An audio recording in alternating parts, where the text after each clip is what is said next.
Assalamualaikum warahmatullahi wabarakatuh. Oke, pada video kali ini saya akan membahas materi terkait perkuliahan kita yaitu mekanika klasik. Dan untuk bahasan awal saya akan review kembali tentang masalah mekanika Newton ya. Karena memang hukum Newton sendiri itu menjadi teori yang paling dasar dalam mekanika. Karena memang hukum Newton juga teori yang paling lama, yang paling awal muncul dalam mekanika sebelum adanya yang namanya metode Hamiltonian, metode Lagrangian, dan sebagainya ya. Jadi ini penting kita eh, pahami kembali dasar dari mekanikanya itu ya, yaitu hukum Newton. Oke, nah langsung aja. Terkait dengan hukum Newton, kita ketahui bahwa ada 3 hukum Newton ya, yaitu hukum Newton pertama, kedua, dan ketiga. Di mana hukum mekanika Newton yang pertama itu menyatakan bahwa sebuah benda akan tetap diam atau bergerak dengan kecepatan konstan kecuali dikenai oleh suatu gaya atau resultan gayanya tidak nol. Ya, jadi di hukum pertama ini sebuah benda itu bisa dia akan tetap diam atau bergerak dengan kecepatan konstan kalau dia tidak dikenai gaya atau ada gaya tapi dia resultannya nggak nol ya, gitu. Kalau dia resultannya nggak nol, maka otomatis benda itu akan bisa bergerak yang tadinya diam atau yang tadinya bergerak dengan kecepatan konstan menjadi kecepatan yang berubah-ubah ya. Gitu. Nanti kita akan bahas satu-satu. Nah, yang hukum Newton kedua menyatakan bahwa sebuah benda yang dikenai oleh suatu gaya, nah ini terkait dengan interaksi antara gaya dengan bendanya, bergerak sedemikian rupa sehingga laju perubahan momentumnya sama dengan gayanya. Ya, jadi nilai gayanya itu sama dengan laju perubahan momentumnya. Dan yang ketiga, jika dua buah benda mengerahkan gaya satu sama lain, maka gaya-gaya ini besarnya sama dan arahnya saling berlawanan. Atau gampangnya kita menyebutnya hukum aksi reaksi untuk yang ketiga ya, yang biasa kita kenal. Oke, kita akan bahas satu-satu. Untuk hukum pertama Newton, secara sederhana dia menjelaskan kecenderungan sebuah benda dalam mempertahankan keadaan geraknya ya. Atau biasanya kita menyebutnya efek kelembaman. Gitu. Jadi efek kelembaman itu adalah kecenderungan sebuah benda dalam mempertahankan keadaan geraknya ketika tidak dikenai suatu gaya dari luar ya. Nah, jika resultan gaya luarnya bernilai nol, maka benda akan tetap seperti keadaan awalnya, yaitu diam yang tadi memang awalnya diam, atau bergerak dengan kecepatan konstan. Kalau memang awalnya dia bergerak, gitu ya. Gitu. Jadi, kalau memang keadaan awalnya dia diam atau bergerak dengan kecepatan konstan, maka ketika tidak ada gaya dari luar, maka si bendanya akan tetap diam dan atau akan tetap bergerak dengan kecepatan konstan gitu. Karena memang gaya akan mempengaruhi gerak suatu benda ya, gitu. Oke. Nah, hukum kedua Newtonnya secara eksplisit dia menghubungkan antara gaya yang bekerja pada benda yaitu sama dengan laju perubahan momentumnya ya, seperti yang sudah kita bahas sebelumnya. Di mana kita tahu bahwa momentum itu didefinisikan sebagai M dikali V ya. Kalau Newton menyebutnya ini momentum sebagai kuantitas gerak gitu. Karena memang ini ukuran gerak dari suatu partikel ya. Jadi dilihatnya dari momentumnya. Nah, maka hukum kedua Newton dapat kita tulis menjadi F sama dengan dP per dt. Karena dibilang gaya yang bekerja pada benda itu sama dengan laju perubahan momentumnya. Nah, laju perubahan itulah artinya berarti turunan momentum terhadap waktu ya. Nah, gitu. Jadi sama kayak misalkan kecepatan itu sama aja laju perubahan jarak terhadap waktu. Gitu. Makanya ds per dt. Jadi di sini F-nya sama dengan dP per dt. Dengan P-nya adalah M kali V, jadi sama aja D per dt dari M kali V. Nah, inilah bentuk matematis dari hukum kedua Newton. Ya, gitu. Oke. Hukum ketiga Newton, secara spesifik dia menyatakan jika dua buah benda ideal ini artinya bendanya itu kaku, rigid, ya. Jadi tidak berdeformasi atau berubah bentuk ketika berinteraksi. Yang jika mereka saling mengerahkan gaya satu sama lain dan dalam keadaan sistem yang terisolasi, maka percepatan kedua benda tersebut itu saling berlawanan arah, selalu berlawanan arah, dan rasio besar percepatannya adalah konstan, ya. Nah, di mana rasio konstanta rasio ini adalah kebalikan dari rasio massa kedua benda. Oke, jadi kalau kita terapkan hukum ketiga Newton bahwa gayanya selalu berlawanan arah ya, berarti F1 sama dengan minus F2.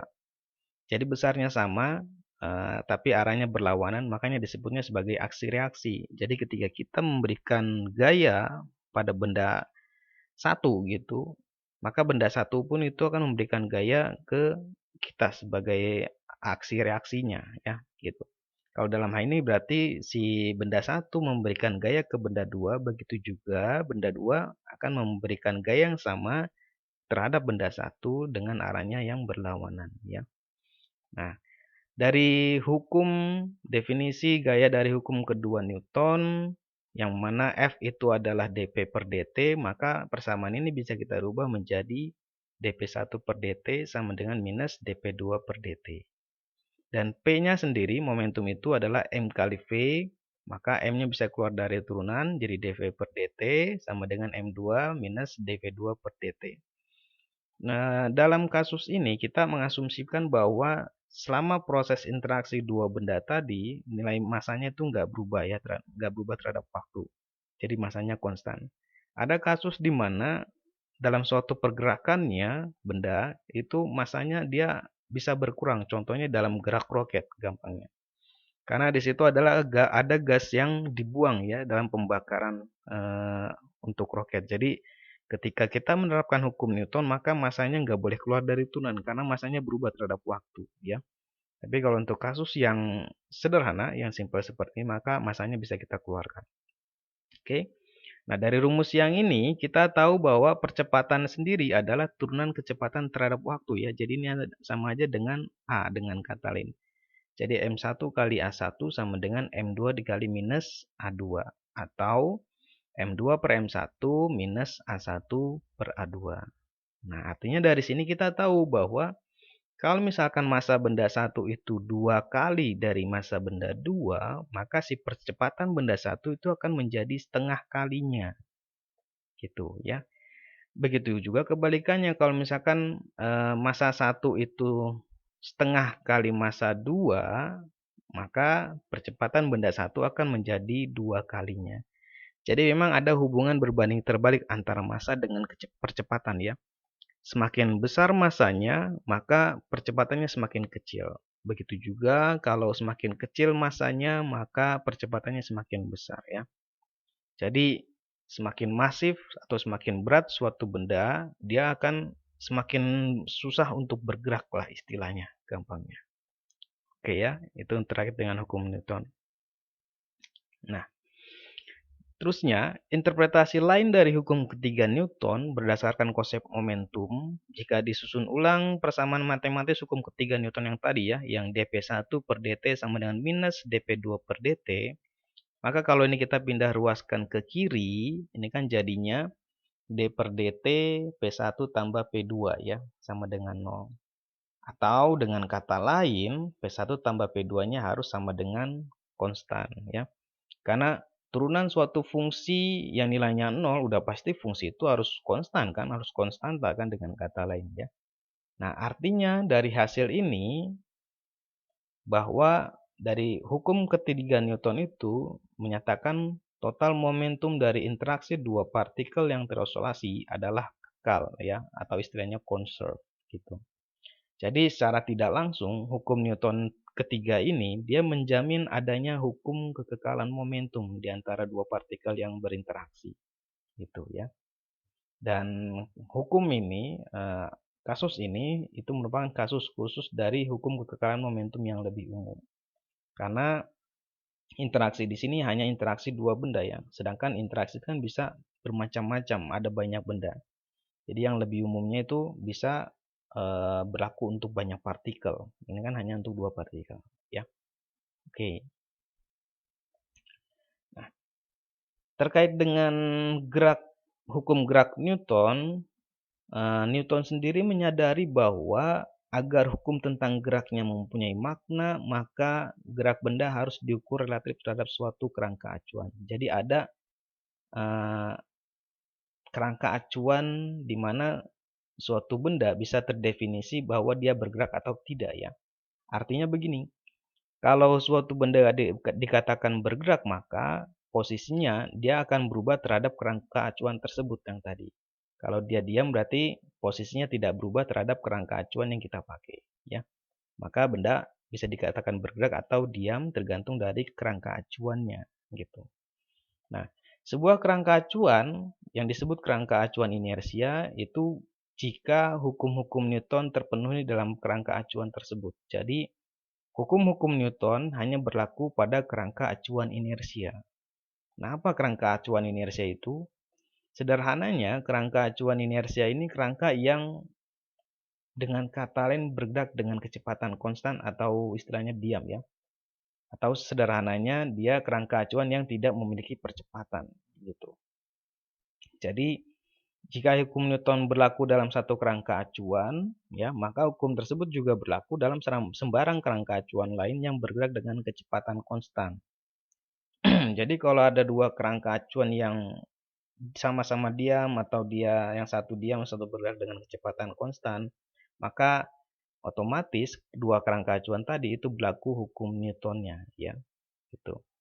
Nah, untuk bayangannya kurang lebih kayak gini lah. Misalkan kita punya suatu partikel ya bergerak lurus dari A ke C dengan kecepatannya di sini adalah Vp.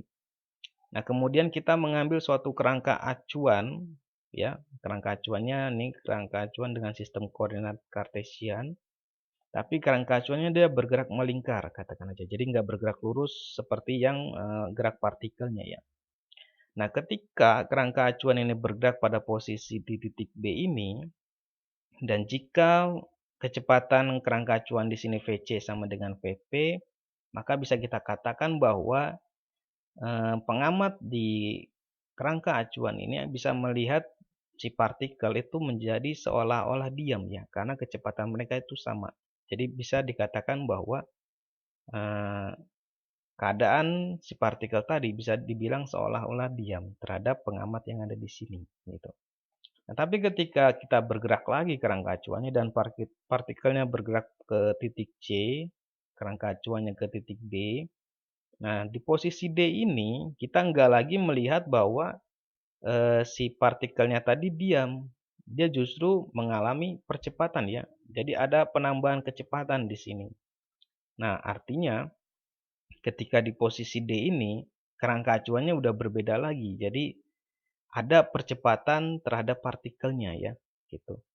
Jadi untuk kerangka acuan yang melingkar biasanya dia tidak terpenuhi hukum Newtonnya karena di sini ada istilahnya percepatan dari kerangka acuan itu sendiri gitu. Yang menyebabkan pengamatan di partikel di kerangka acuan yang lain itu jadi berubah. Yang tadinya di sini dia seolah-olah diam, tapi di sini menjadi seolah-olah bergerak ya dengan percepatan gitu. Oke. Jadi prinsipnya untuk kerangka acuan yang berlaku dalam hukum-hukum Newton itu kerangka acuan yang bergerak dengan konstan, dengan kecepatan konstan. Oke. Oke. Nah, terkait dengan persamaan gerak partikel, kalau kita kaitkan dengan persamaan Newton ya, F sama dengan dP per dt, yang kita sudah bahas sebelumnya dapat ditulis menjadi F d per dt M kali V. Karena di sini asumsinya masanya konstan selama bergerak, maka bisa keluar dari turunan jadi M dV per dt atau dV per dt bisa kita tulis sebagai R double dot ya. Kenapa ada double dot di sini? Double dot di sini menunjukkan artinya turunan kedua terhadap waktu. Dan R kalau diturunkan dua kali terhadap waktu itu kan akan diperoleh percepatan ya. Dan memang dV per dt kan nggak lain adalah percepatan. Jadi ini hanya masalah simbol aja ya. Jadi kita nanti akan lebih sering ketemu bahwa hukum Newton kedua itu ditulis dalam bentuk F sama dengan mR double dot. Itu artinya berarti turunan kedua terhadap waktu. Nah, Dalam menyelesaikan persamaan gerak Newton, ada beberapa langkah yang perlu kita lakukan. Jadi ini ada beberapa acuan yang bisa kita pakai lah, supaya eh, penyelesaian kita buat untuk eh, kasus yang terkait dengan hukum Newton itu akan lebih mudah jika kita eh, mengikuti metode yang ada di sini lah gampangnya ya. Jadi biasanya kalau kita terkait dengan masalah hukum gerak Newton, langkah pertama yang perlu kita lakukan yaitu pertama buatlah sketsa persoalannya. Ini penting juga. Tujuannya adalah untuk ini menentukan gaya-gaya yang bekerja. Jadi gaya yang bekerja itu apa aja dan arah geraknya itu kemana gitu ya. Arah kecepatannya dan lain-lain. Ini penting. Makanya dalam kasus hukum mekanika Newton, kita perlu mensketsa suatu persoalannya agar lebih jelas tentang masalah arah-arah gaya dan kecepatan. Ya. Kemudian yang kedua, tuliskan besaran yang diketahui. Biasanya kan ada misalkan kecepatannya berapa, sudutnya berapa gitu, perpindahannya gitu ya. Yang ketiga, tuliskan persamaan yang digunakan dan apa yang akan ditentukan. Biasanya kan kita balik lagi ke persamaan Newtonnya lagi ya. Nah, dari persamaan Newton ini kita pengen mencari apa dulu? Misalkan mau mencari percepatan, kecepatan, atau jarak gitu. Nanti kita tergantung selebihnya di metode yang keempatnya, yaitu dengan menggunakan prinsip-prinsip fisika untuk menyelesaikan persamaannya. Kadang kita perlu memanipulasi sedikit persamaannya ya, agar persamaannya itu lebih sederhana diselesaikan. Gitu. Oke. Baru yang terakhir, ya kita tinggal memasukkan nilai-nilai dari yang sudah ada, nilai-nilai sebenarnya dari variabel yang kita misalkan untuk mendapatkan kuantitas yang kita cari. Jadi gitu ya, runutnya lah gampangnya. Ya, ini langkah yang mungkin bisa kita ikuti kalau kita berkaitan dengan penyelesaian dari hukum Newton untuk gerak partikelnya ya. Oke, biar lebih jelas kita langsung ke contoh aja. Nah, contoh yang pertama misalkan di sini ada suatu balok yang bergerak pada bidang miring dengan sudut miringnya itu adalah theta, sudut kemiringannya theta dan massa baloknya. Nah, ini yang diketahui ya. Ada sudut sama massanya, massa baloknya adalah 100 gram. Oke. Nah, jika si baloknya tadi bergeser turun tanpa adanya gaya gesek di sini nih. Jadi nggak ada gaya gesek di sini di chin. Dengan sudut kemiringan tetanya adalah 30, maka berapakah nilai percepatan baloknya ya? Jadi yang diketahui adalah tetanya 30 dan massanya adalah 100 gram. Kita disuruh mencari besar percepatan. Oke. Yang langkah pertama tadi adalah ini, kita gambar sketsa persoalannya dulu ya. Nah, dari sini kan kita bisa tentukan gaya yang bekerja di balok ini. Pertama ada udah pasti gaya gravitasi, Fg. Dan kemudian ada gaya normal ya. Gaya normal itu adalah gaya kontak antara balok dengan bidang miringnya gitu. Nah, karena si baloknya ini turun, jadi anggap aja posisi balok itu kita ukur dari puncak bidang miringnya itu sebesar X ya. Gitu. Nah, nanti dari sini kita tinggal bikin komponen-komponen gayanya. Yang tegak lurusnya itu adalah Fg cos theta, yang searah bidang miringnya ini adalah Fg sin theta ya. Saya rasa ini udah jelas sehingga perlu saya jelasin. Nah, maka pertama dari eh, gaya yang bekerja di sini, maka total gaya yang bekerja pada balok itu jelas adalah penjumlahan antara gaya gravitasinya ditambah dengan gaya normal ya. Ini kan hanya penjumlahan gaya secara vektor biasa. Jadi langsung aja F gravitasi ditambah gaya normal. Dan di mana total gaya yang tadi itu kan menyebabkan si baloknya ini kan memiliki percepatan ya, percepatan ke bawah. Makanya di sini terkait dengan mr double dot. Nah, dari sini kita tinggal samakan kedua persamaan tadi, maka Fg ditambah N sama dengan mr double dot. Nah, ini untuk bentuk persamaan vektornya. Kalau kita ubah dalam bentuk komponen-komponennya, maka untuk arah komponen Y, maka kita lihat komponen Y di sini anggap arah ke atas itu arah positif Y-nya ya. Y positif ke atas, yang ke bawah adalah Y negatif, maka yang bagian Fg cos theta ini nilainya menjadi minus. Minus Fg cos theta ditambah N untuk yang komponen arah Y dia ke atas berarti positif. plus N, di mana sama dengan 0. Karena memang si bendanya itu nggak bergerak ke atas ataupun ke bawah ya, jadi nggak ada percepatan atas bawah. Maka MR double dotnya sama dengan 0. Terusnya untuk komponen X-nya, maka untuk komponen X, kita lihat ada di sini arah gaya Fg sin theta ke arah bawah, dan dia itu searah dengan pergerakannya ya, maka dia nilainya positif Fg sin theta yang searah juga dengan percepatan ya. Makanya di sini plus Fg sin theta sama dengan plus Mx double dot ya. Gitu. Nah, maka dari situ kita bisa peroleh untuk nilai X double dotnya, kita ingat yang dicari adalah percepatan ya, jadi mencari X double dotnya, maka kita cukup pakai persamaan yang ini aja nih, yang kedua aja nih. X double dot berarti sama aja Fg per M dikali sin ya, dengan Fg adalah gaya gravitasi, yaitu adalah Mg sin theta per M bisa coret, jadi tinggal G sin theta.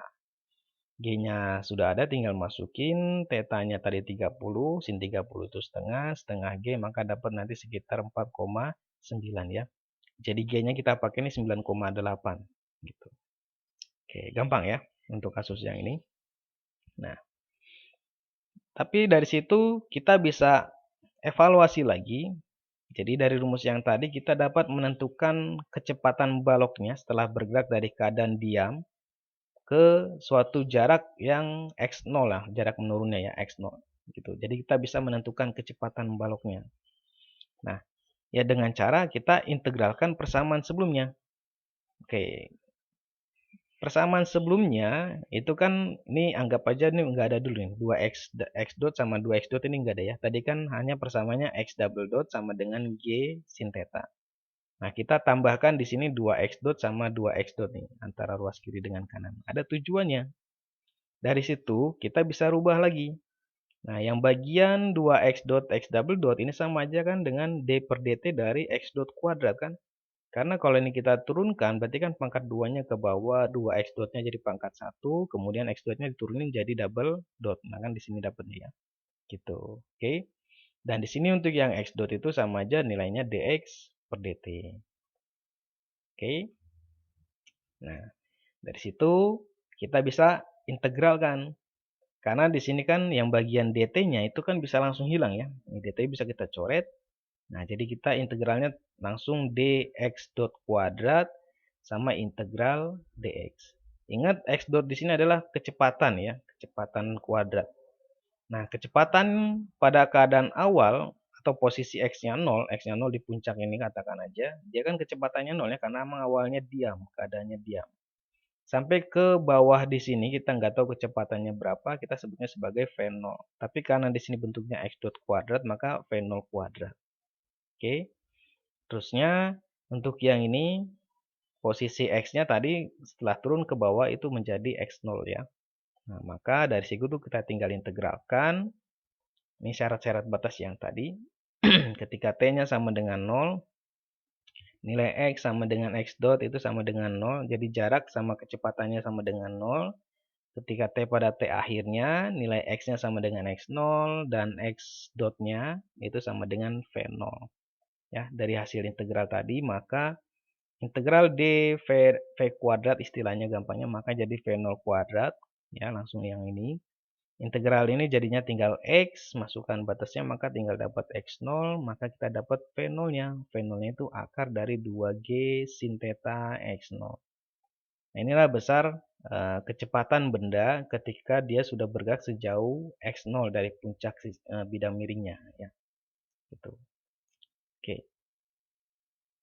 Nah, contoh yang kedua, kalau yang sebelumnya dia kasusnya adalah tanpa adanya gaya gesek, sekarang kita coba perhitungkan adanya gaya gesek di sini.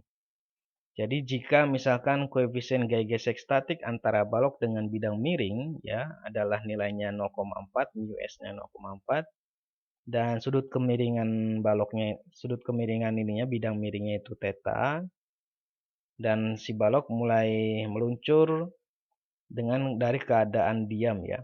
Oke. Nah, untuk kasus yang ini sama. Jadi kita mencari percepatannya juga.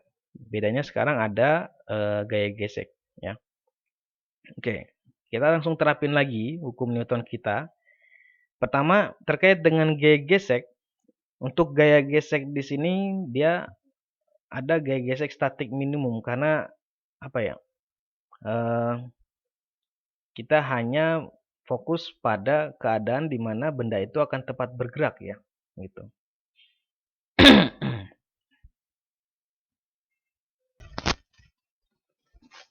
Oke, sebelum kita menghitung besar percepatannya, untuk contoh kedua ini kita masih menentukan dulu seberapa besar sudut theta yang diperlukan supaya si balok ini tepat akan bergerak ya. Jadi belum turun, makanya di sini kita masih berkaitan dengan gaya gesek statik maksimum.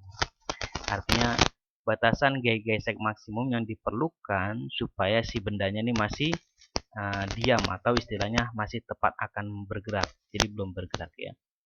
Nah, berkaitan dengan gaya gesek statik maksimum, kita tahu gaya gesek statis atau umumnya gaya gesek rumusnya adalah mu dikalikan dengan n, gaya normal ya. Karena di sini adalah gaya gesek statik, maka di sini nilainya mu s dikalikan dengan n. Oke. Ini adalah batasan yang diperlukan supaya balok ini dia masih belum bergerak atau tepat akan bergerak istilahnya ya. Oke. Dari hasil yang sebelumnya, maka komponen Y masih sama ya, tetap minus Fg cos theta ditambah N sama dengan 0. Yang berbeda adalah sekarang komponen arah X-nya. Karena di sini sudah ada gaya geseknya yaitu berarah ke kiri ya. Jadi berlawanan ke arah sumbu X negatif gampangnya. Makanya di sini minus Fs ditambah Fg sin theta yang ke bawah ini ya, atau ke kanan sumbu X sama dengan mx double dot. Jadi ada penambahan suku yang ini. Oke. Dimana nanti Fs-nya itu enggak lain adalah yang ini ya. F maksimumnya. Mu S dikalikan dengan N. Nah, maka dengan Fs yang seperti itu, mu S dikalikan dengan N, dan N tadi dari komponen arah Y diketahui jelas di sini N sama dengan Fg cos theta ya.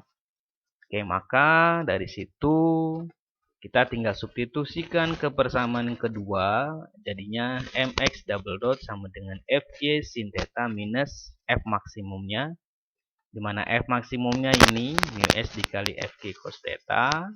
Oke, fj itu bisa dijabarin menjadi m kali g, nanti m-nya bisa coret dengan yang sebelah sini, g-nya kita keluarin, maka nanti dapat bentuk yang ini ya.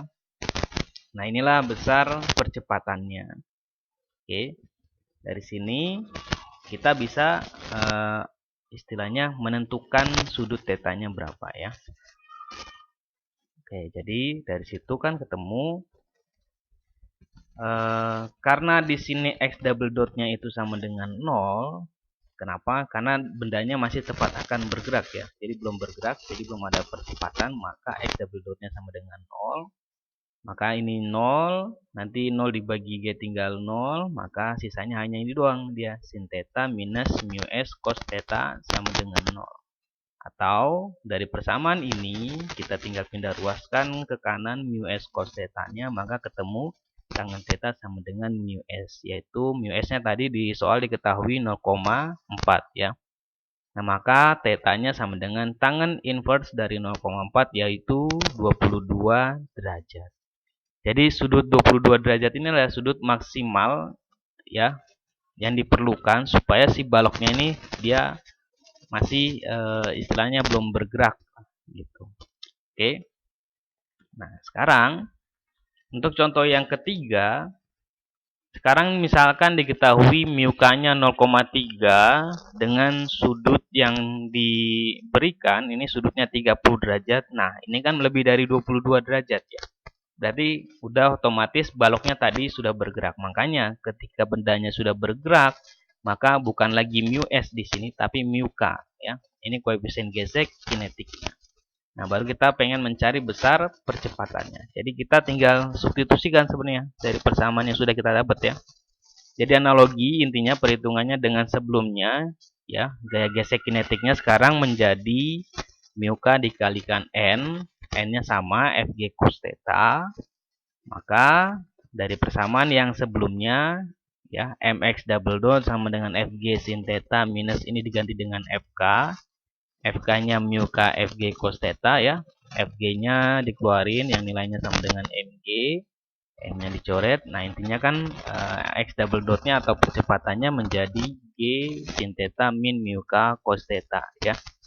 Masukkan semua angkanya, tetanya 30 dan mu K-nya 0,3, maka X double dotnya dapat 0,24 G. Jadi sekitar 0,24 kali gaya percepatan gravitasi. Nah, itulah besar percepatan baloknya ya. Hanya 0,24 dari percepatan gravitasi.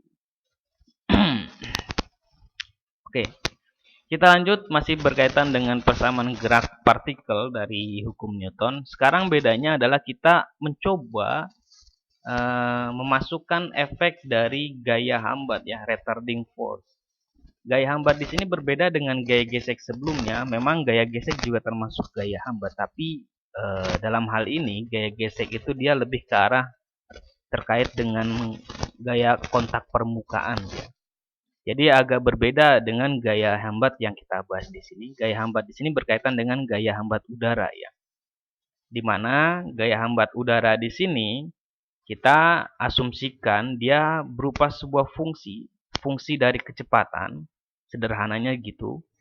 Nah, artinya kalau untuk kasus yang gerak jatuh bebas gitu misalkan, maka gaya total yang bekerja untuk gerak jatuh bebas, kalau kita memperhitungkan efek gaya hambat udaranya, maka gaya totalnya adalah Fg ditambah Fr. Ini penjumlahan secara vektor.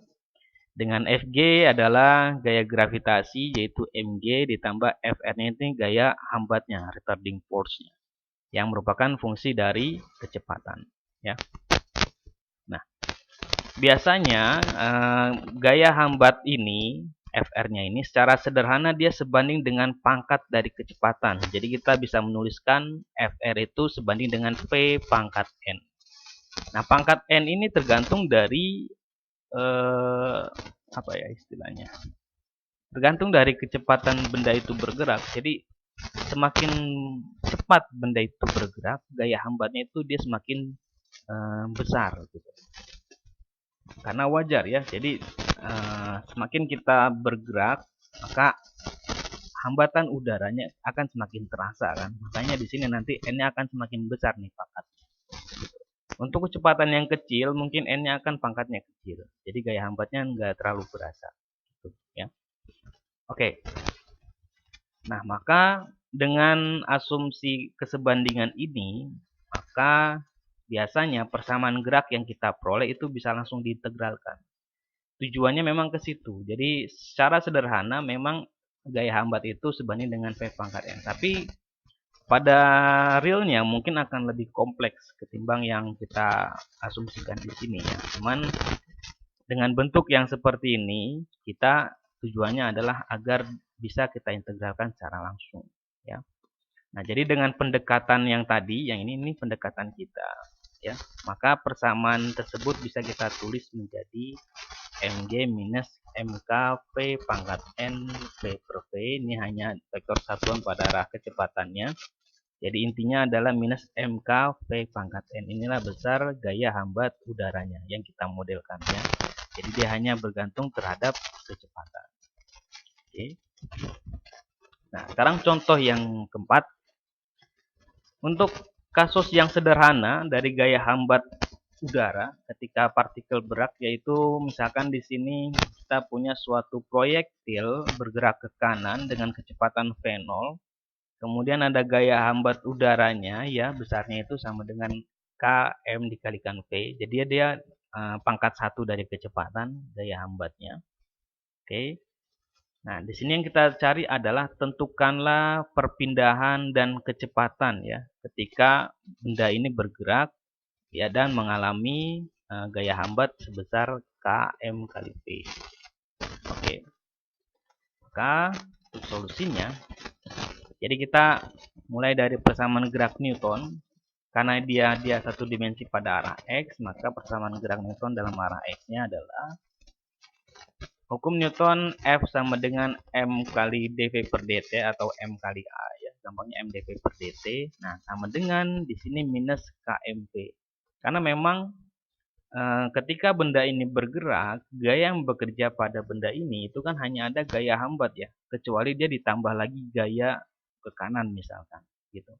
Karena yang bergerak di sini hanya ada gaya hambat, makanya besar gaya yang berkaitan dengan percepatan si benda di sini itu hanya ada gaya hambat. Jadi minus KMP.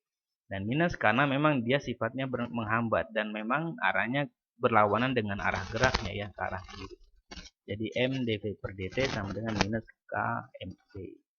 Dari situ kita bisa sederhanakan, M-nya bisa kita coret. Yang V digabung dengan V, dt pisahkan ke kanan, jadi integral dV per V sama dengan minus K, integral dt. Nah, integral per V itu kan sama aja ln ya, ln V. Dan integral dt kan gampangnya tinggal T. Jadi minus KT plus T1. Jadi ada plus C, karena memang setiap pengintegralan itu ada C-nya ya, konstantanya. Nah, nilai C ini bisa kita tentukan dengan kondisi awal yang ada di soal. Nah, keadaan awalnya ketika T-nya sama dengan 0, di sini V-nya sama dengan V0. Jadi memang ada kecepatan awal ya. Ketika T-nya 0, V-nya sama dengan V0. Nah, maka kita tinggal masukkan T-nya 0 di sini dan V-nya menjadi V0, maka otomatis C1 nilainya sama dengan ln V0 ya. Gitu. Jadi tinggal masukkan ke sini, kita sederhanakan lagi, maka akan diperoleh bentuk V sama dengan V0 E pangkat minus KT ya.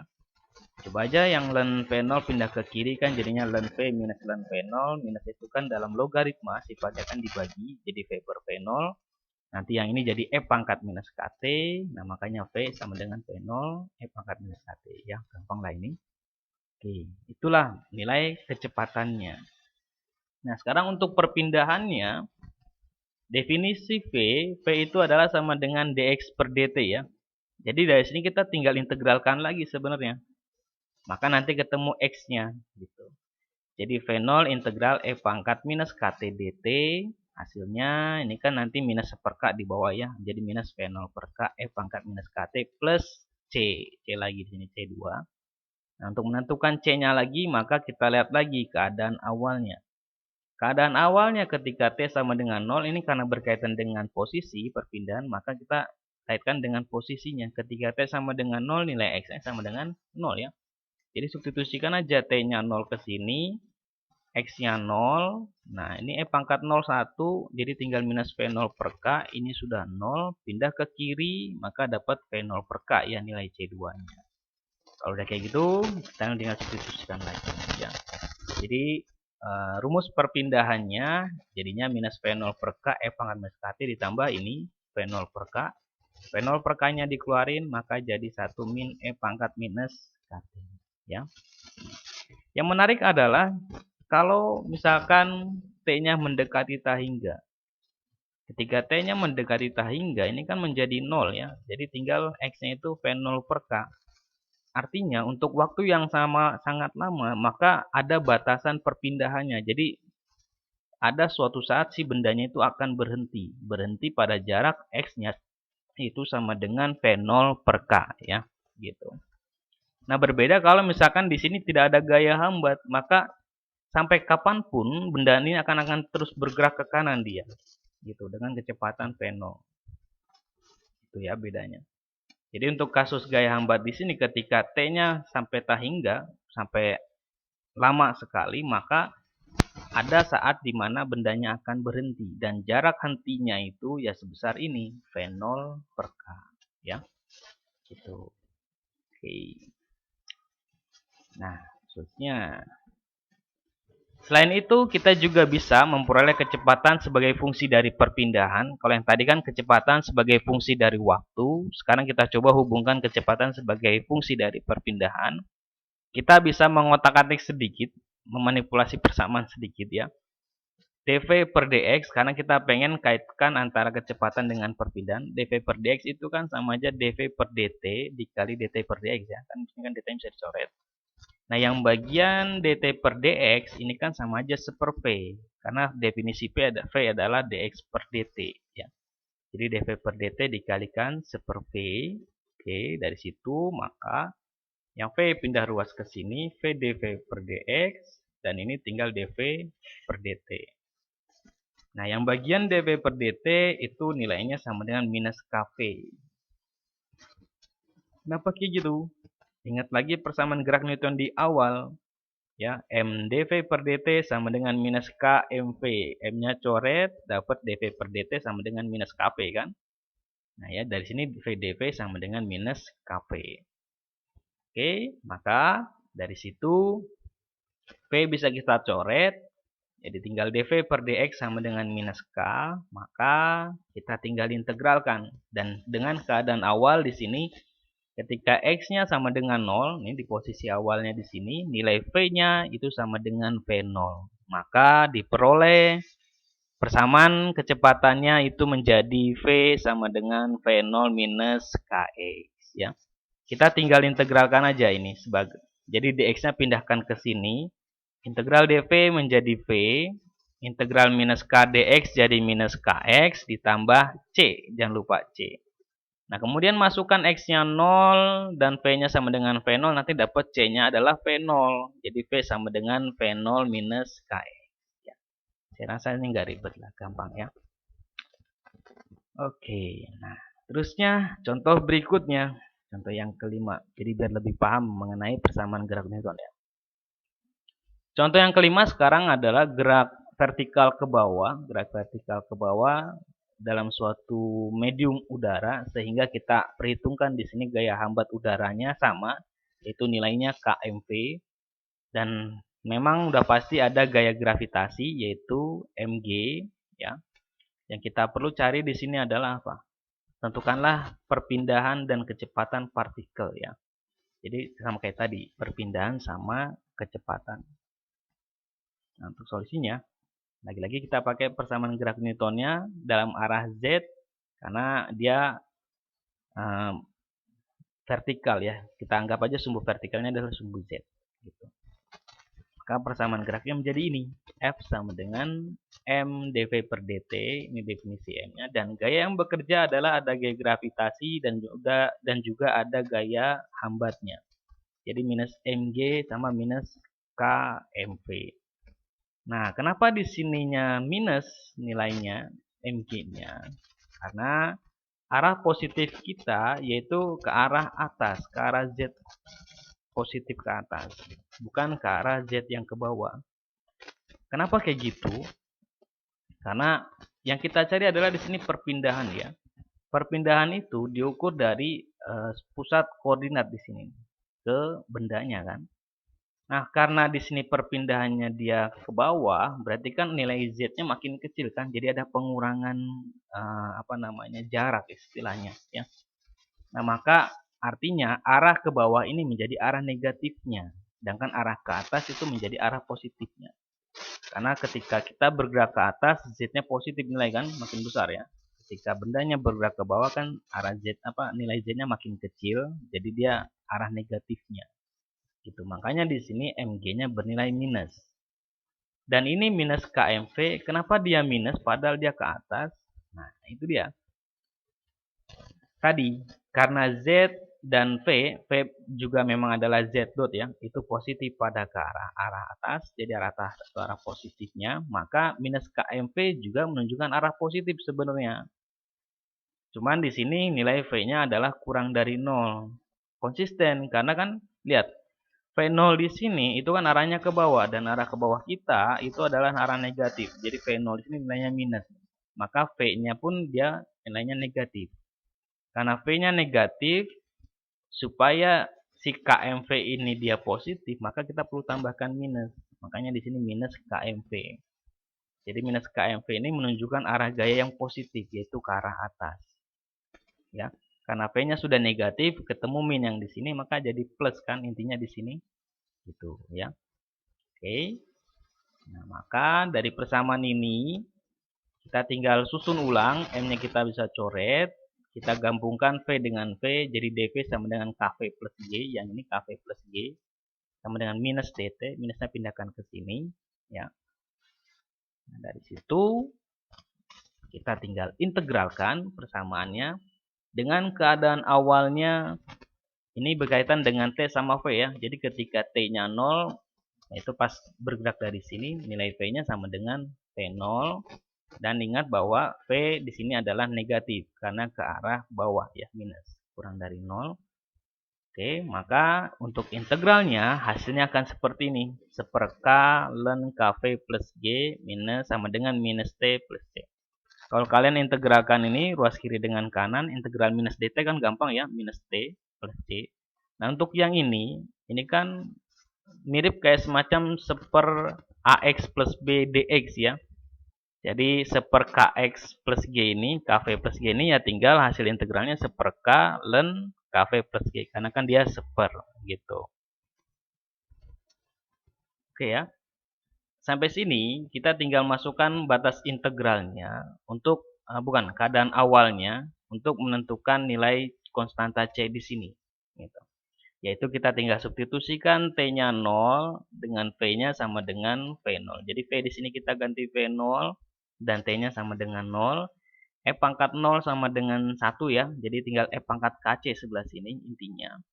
Yang ini menjadi KV0 plus G. Maka dari situ E pangkat KC sama dengan KV0 plus G. Ini harusnya V0 ya. Lupa saya tulis ini. KV0 plus G. Nah, maka dari situ kita peroleh fungsi kecepatannya adalah V atau sama dengan dz per dt ya, minus G per K ditambah KV0 plus G per K, E pangkat minus KT. Jadi yang ini kita jabarin dulu, E pangkat minus KT ditambah itu artinya dikali E pangkat KC. E ke pangkat KC-nya itu diganti ini ya, KV0 plus G, ini KV0 plus G. Oke. Nah, maka dari situ kan nanti yang bagian G per K-nya ada di sini ya, minus G per K. Gitu. Oke. Jadi kalau kita pindahkan G-nya ke kiri kan minus G, tinggal dibagi K minus G per K, yang ini dibagi K, yang E pangkat KC-nya dibagi K dapat yang ini ya, E pangkat minus KT. Oke. Nah, dari sini baru kita bisa menentukan perpindahannya karena V adalah dz per dt. Jadi kita tinggal integralkan lagi persamaan yang ini terhadap T ya untuk mendapatkan Z-nya atau perpindahannya. Dengan keadaan awalnya yaitu ketika T-nya sama dengan 0, Z-nya sama dengan H. Ini ketinggian awal bendanya ya. Gitu. Maka diperoleh fungsi perpindahannya atau ketinggiannya adalah H minus GT per K ditambah KV0 plus G per K kuadrat dikali 1 min E pangkat minus KT. Saya rasa integral ini enggak ribet ya. Tinggal minus, ini integralnya minus G per K jadi T. Ini tinggal tambahkan minus 1 per K. Makanya jadi per K kuadrat di sini kan. Itu ya, E pangkat minus KT. Nanti masukkan batasnya, dapat konstantanya sederhana. Oke lah, kurang lebih dapatnya seperti ini ya. Udah. Nah, terusnya, contoh yang ke-6. Sekarang gerak proyektil. Ini mungkin di fisika dasar kalian juga udah dapat ya. Jadi kita mengulang sedikit tapi dengan cara yang agak berbeda. Oke. Di sini yang diketahui adalah ketinggian sudutnya.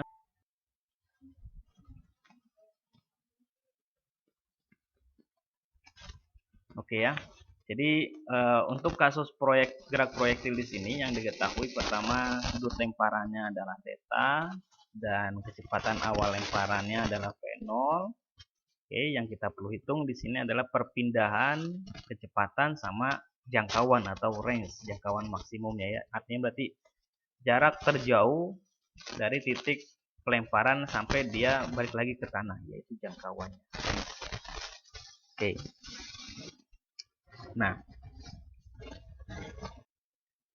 Nah, karena gaya yang bekerja hanya mg atau gaya gravitasi, maka komponen gayanya itu menjadi arah x-nya jelas hanya mx double dot dan dia nggak ada gaya yang bekerja pada arah x, jadi nilainya 0 mx double dotnya. Kemudian untuk yang komponen arah y hanya ada gaya gravitasi yaitu minus mg sama dengan my double dot. Nah, ini juga sama ya.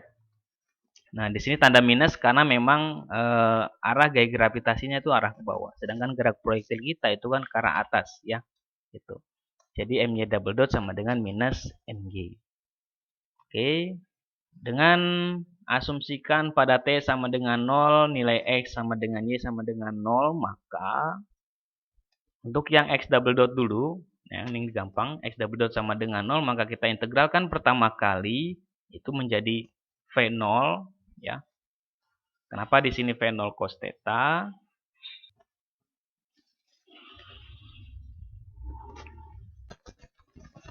Ya, jadi kenapa di sini V0 cos theta? Karena integral di sini kan hasilnya memang V. V di sini tapi adalah komponen pada arah X, jadi Vx. Jadi Vx atau kecepatan pada arah X itu kan nilainya sama dengan V0 cos theta. Kemudian kita integralkan lagi terhadap T, maka ini tinggal kita tambahkan jadi T ya. V0T cos theta gitu. Oke. Nah, sedangkan untuk yang komponen Y, di sini kan M-nya bisa kita coret, Y double aksen sama dengan minus G, kita integralkan terhadap T, maka minus GT ditambah C ya. Karena kan di sini C-nya berhubungan dengan kecepatan, dan kecepatan pada arah Y, maka ini nilainya sama dengan V0 sin theta. Kita integralkan lagi menjadi minus setengah GT kuadrat yang ini tinggal ditambahkan T, maka V0T sin theta. Ya, maka dari situ kita bisa peroleh fungsi kecepatan dan perpindahan sebagai fungsi dari waktu. Untuk V-nya, sederhananya itu tinggal akar Vx kuadrat tambah Vy kuadrat ya. Nah, Vx-nya itu adalah ini, V0 cos theta-nya substitusi ke sini, Vy-nya itu yang ini, minus GT ditambah V0 sin theta, masukkan ke sini, maka nanti dapat bentuknya seperti ini. Sedangkan untuk yang R, jadi kita pakai definisinya R di sini, yaitu akar dari X kuadrat tambah Y kuadrat dengan X-nya yang ini, substitusikan ke sini, yang Y-nya minus setengah GT kuadrat V0T sin theta, sini, nanti dapat bentuknya kurang lebih begini ya. Nah, inilah fungsi kecepatan dan perpindahan sebagai fungsi dari waktu. Gitu. Nah, tinggal menghitung jangkauannya. Untuk menghitung jangkauan, kita dapat tentukan dengan cara yaitu kita tinggal bikin Y-nya sama dengan 0. Karena kan jangkauan itu kan ditentukan dari jarak lemparan dari dia titik lemparan sampai jatuh lagi ke tanah ya. Itu ketika Y-nya sama dengan 0. Jadi dari persamaan yang sebelumnya aja yang Y tadi kita tinggal bikin sama dengan 0, maka dari sini kita peroleh nilai T-nya. Artinya waktu pelemparannya itu, waktu lama di udaranya ya. Yaitu ada dua nilainya, T yang sama dengan 0 tuh yang ini ketika Y-nya 0, dan satu lagi ketika T-nya sama dengan T, kita lambangkan di sini T besar ya. Nah, nilai T besar itulah kita tinggal ganti T ini menjadi yang T besar tadi ya. Nah, nanti dari situ kita bisa peroleh nilai T besarnya adalah 2V0 sin theta per G. Jadi disinilah nilai T besar ini artinya waktu lamanya di udara si proyektil tadi. Oke, gitu. Kemudian dari situ kita bisa tinggal peroleh jangkauannya dari X-nya. Karena X ini kan mengukur perpindahan dari titik dia di awal ditembakkan sampai jatuh ke tanah ya. Jadi kita pakai arah X-nya. Dengan T yang kita pakai adalah waktu lamanya di udara, yaitu yang disubstitusikan persamaan X-nya. Ya, maka nanti ketemu range-nya atau jangkauannya menjadi 2V0 kuadrat per G sin theta cos theta ya. Jadi 2V0 sin theta dikali V0 kan dapatnya 2V0 kuadrat sin theta cos theta per G ya. Dari situ 2 sin theta cos theta sama aja sin 2 theta. Ya, inilah nilai jangkauannya. Nah, rumus ini juga kalian sudah tahu juga ya di fisika dasar. Jadi sudah ketemu juga. Ini jangkauan dan ini waktu lamanya di udara. Oke. Tuh. Nah, sekarang untuk yang contoh ketujuh masih sama tentang gerak proyektil, hanya bedanya sekarang kita mencoba perhitungkan efek hambatan udaranya dari gerak proyektil yang tadi ya, kasus sebelumnya.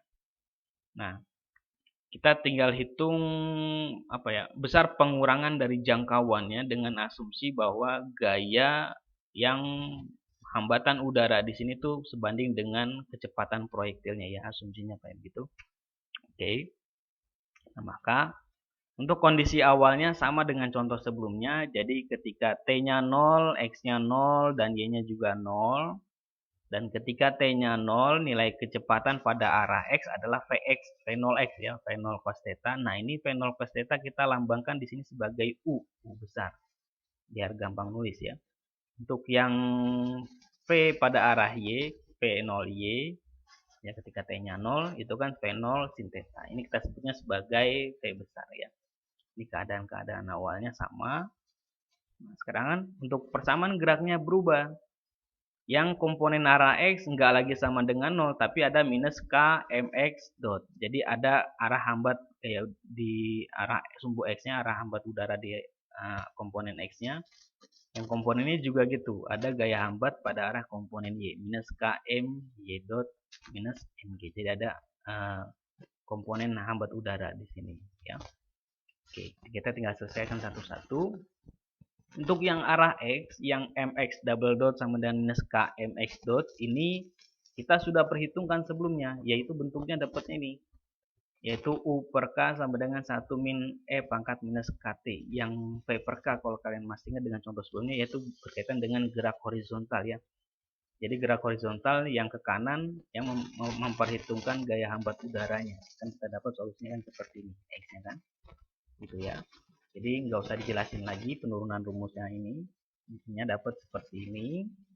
Nah, untuk yang persamaan arah Y, MY double dot minus KMY dot minus MG, ini pun sudah kita hitung sebelumnya. Yang dapatnya kan seperti ini. Ini mirip dengan di soal yang gerak vertikal ke bawah tadi ya. Hanya bedanya sekarang hanya dibikin sama dengan 0 gitu. Oke. Karena keadaan awalnya Y-nya sama dengan 0 atau hanya sama dengan 0 ya. Jadi dapatnya seperti ini. Jadi sejauh ini penambahan gaya hambat udara untuk perhitungan X sama Y itu enggak masalah. Masih kita peroleh secara analitis ya. Kita dapatkan secara analitis seperti ini. Nah, kalau digambarkan grafiknya seperti ini nih. Untuk yang gambar X sama Y-nya ya. Jadi ketika K-nya sama dengan 0, dia akan murni menjadi gerak parabola. Ketika K-nya ada besarnya kecil tapi 0,005, dia semakin kecil jangkauannya. Diperbesar lagi K-nya, semakin kecil lagi jangkauannya, semakin besar, semakin kecil di sini ya nilai jangkauannya. Gitu. Oke, untuk menentukan jangkauan sekarang ini kan dari grafik kelihatan memang dia semakin berkurang jangkauannya. Tapi berkurangnya seberapa berkurangnya? Nah, untuk menentukan jangkauan prinsipnya sama, kita harus mencari tahu dulu waktu lama di udaranya, T besarnya berapa, yaitu ketika Y-nya sama dengan 0 ya. Nah, sekarang kalau dari persamaan ini, kita bikin Y-nya sama dengan 0, nanti kan dapat T-nya bentuknya begini nih. T kecil kita ganti menjadi T besar ya. Jadi KV plus G per GK dikali 1 min F pangkat minus KT. Nah, masalahnya dari bentuk persamaan ini, kita tidak bisa mencari nilai T secara spesifik atau secara analitik nih. Karena di sini F pangkat minus kan nggak mungkin digabung ke sini nih. Jadi nggak bisa kita pisahkan T-nya di sini. Nah, maka kita perlu pakai cara yang lain untuk menentukan waktu lamanya di udara tadi. Gitu. Nanti ketika T-nya sudah ketemu kan tinggal masukkan ke X-nya ya, baru ketemu jangkauannya. Jadi kita masalahnya adalah ini nih, menentukan lama waktunya di udara. Jadi kita harus sederhanakan bentuk yang di sini. Nah, ada caranya yaitu pakai metode perturbation atau metode gangguan. Dan gangguan ini biasanya bersifat kecil ya. Jadi untuk gangguan-gangguan kecil kita bisa pakai metode yang ini. Nah, kuncinya dalam metode gangguan yang ini itu kita mencari atau menentukan parameter ekspansinya atau konstanta kopling yang nilainya kecil tadi. Gitu. Nah, dalam kasus ini, parameter yang digunakan adalah konstanta gaya hambat tadi, yang K.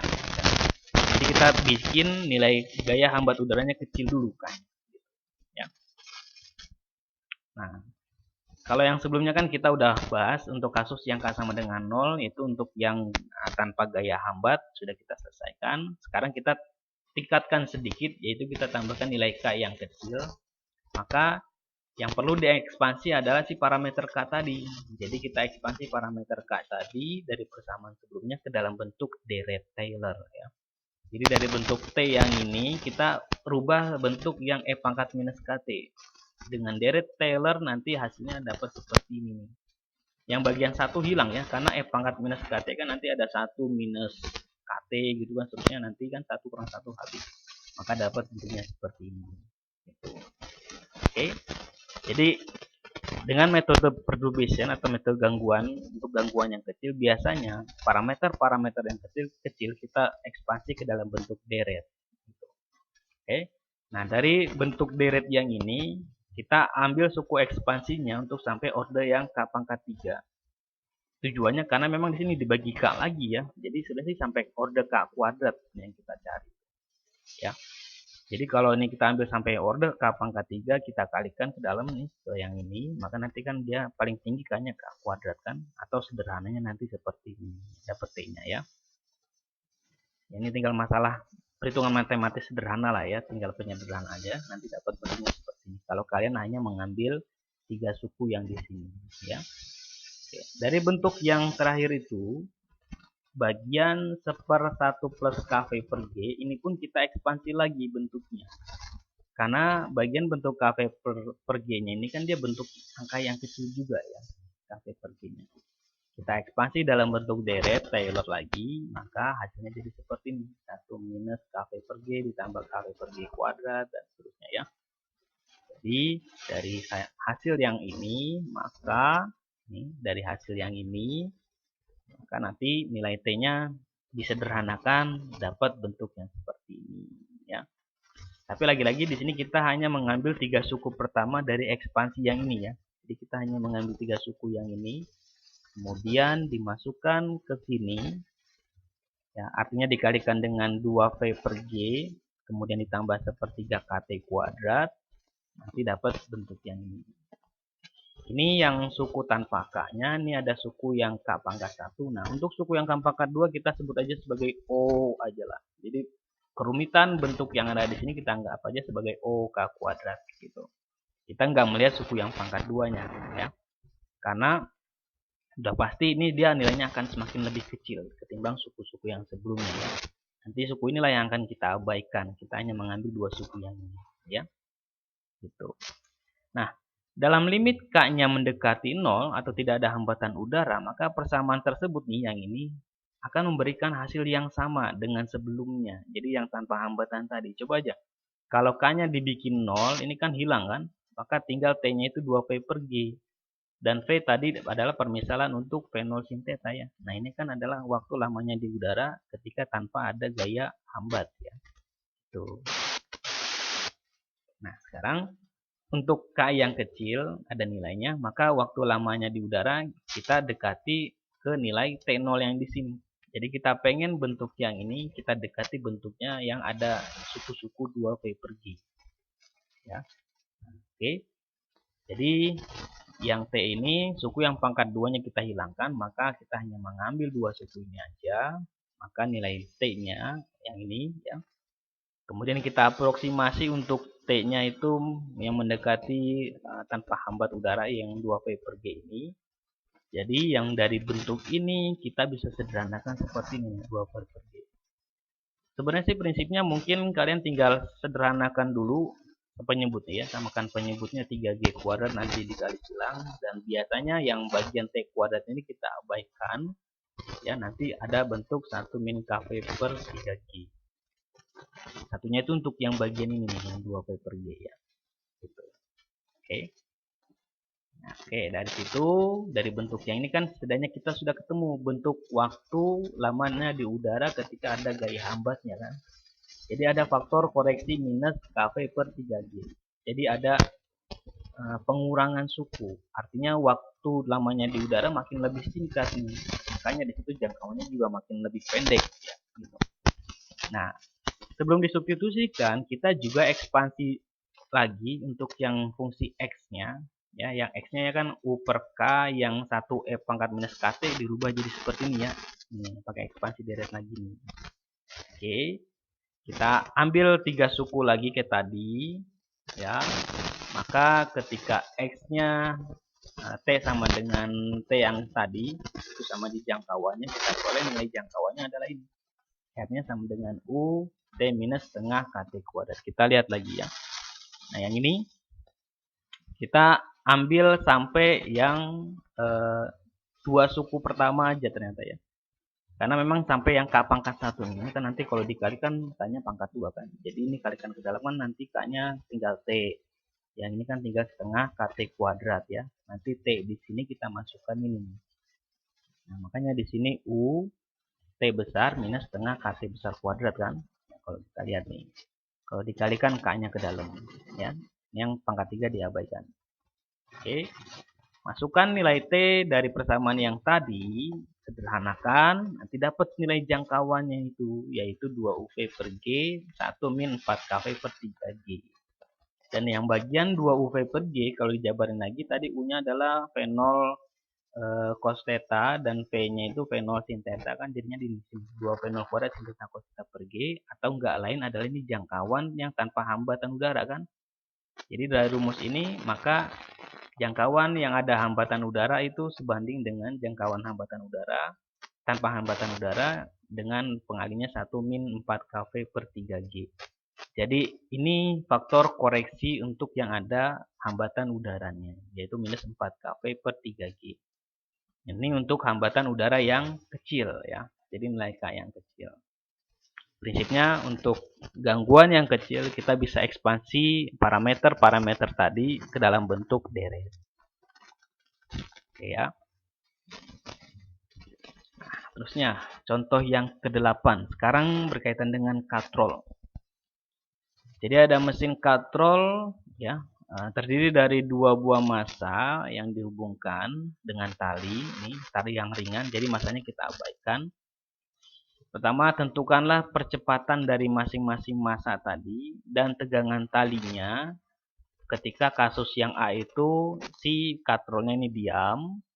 Kalau kasus yang B si katrolnya ini dia bergerak ke bawah ya dalam suatu elevator. Artinya dia di dalam elevator atau dalam lift, di sini dia liftnya bergerak ke bawah gitu. Dengan percepatan liftnya itu nilainya alfa. Oke. Jadi yang A ini untuk kasus yang katrolnya diam, kalau yang ini untuk kasus katrolnya bergerak ke bawah ya. Oke. Nah, untuk kasus yang diam, maka persamaan gerak untuk masing-masing bendanya itu jadinya ini. Untuk yang benda 1, M1 X1 double dot sama dengan M1G minus T. Nah, dalam kasus yang ini, penentuan arah positifnya itu dia arah ke bawah. Nah, beda sama yang tadi ya. Tadi penentuan arah positifnya ke atas. Ya, karena memang di sini ketika bendanya ini bergerak ke bawah, nilai X1-nya kan dia makin besar ya. Berarti kan semakin positif istilahnya kan. Jadi dengan semakin besarnya ke arah bawah, maka bisa kita katakan bahwa arah positifnya adalah arah ke bawahnya. Makanya di sini M1G-nya positif, T-nya di sini minus. Begitu juga untuk yang benda 2 ya. M2G minus T. M2G-nya positif, T-nya dia minus ke arah atas ya.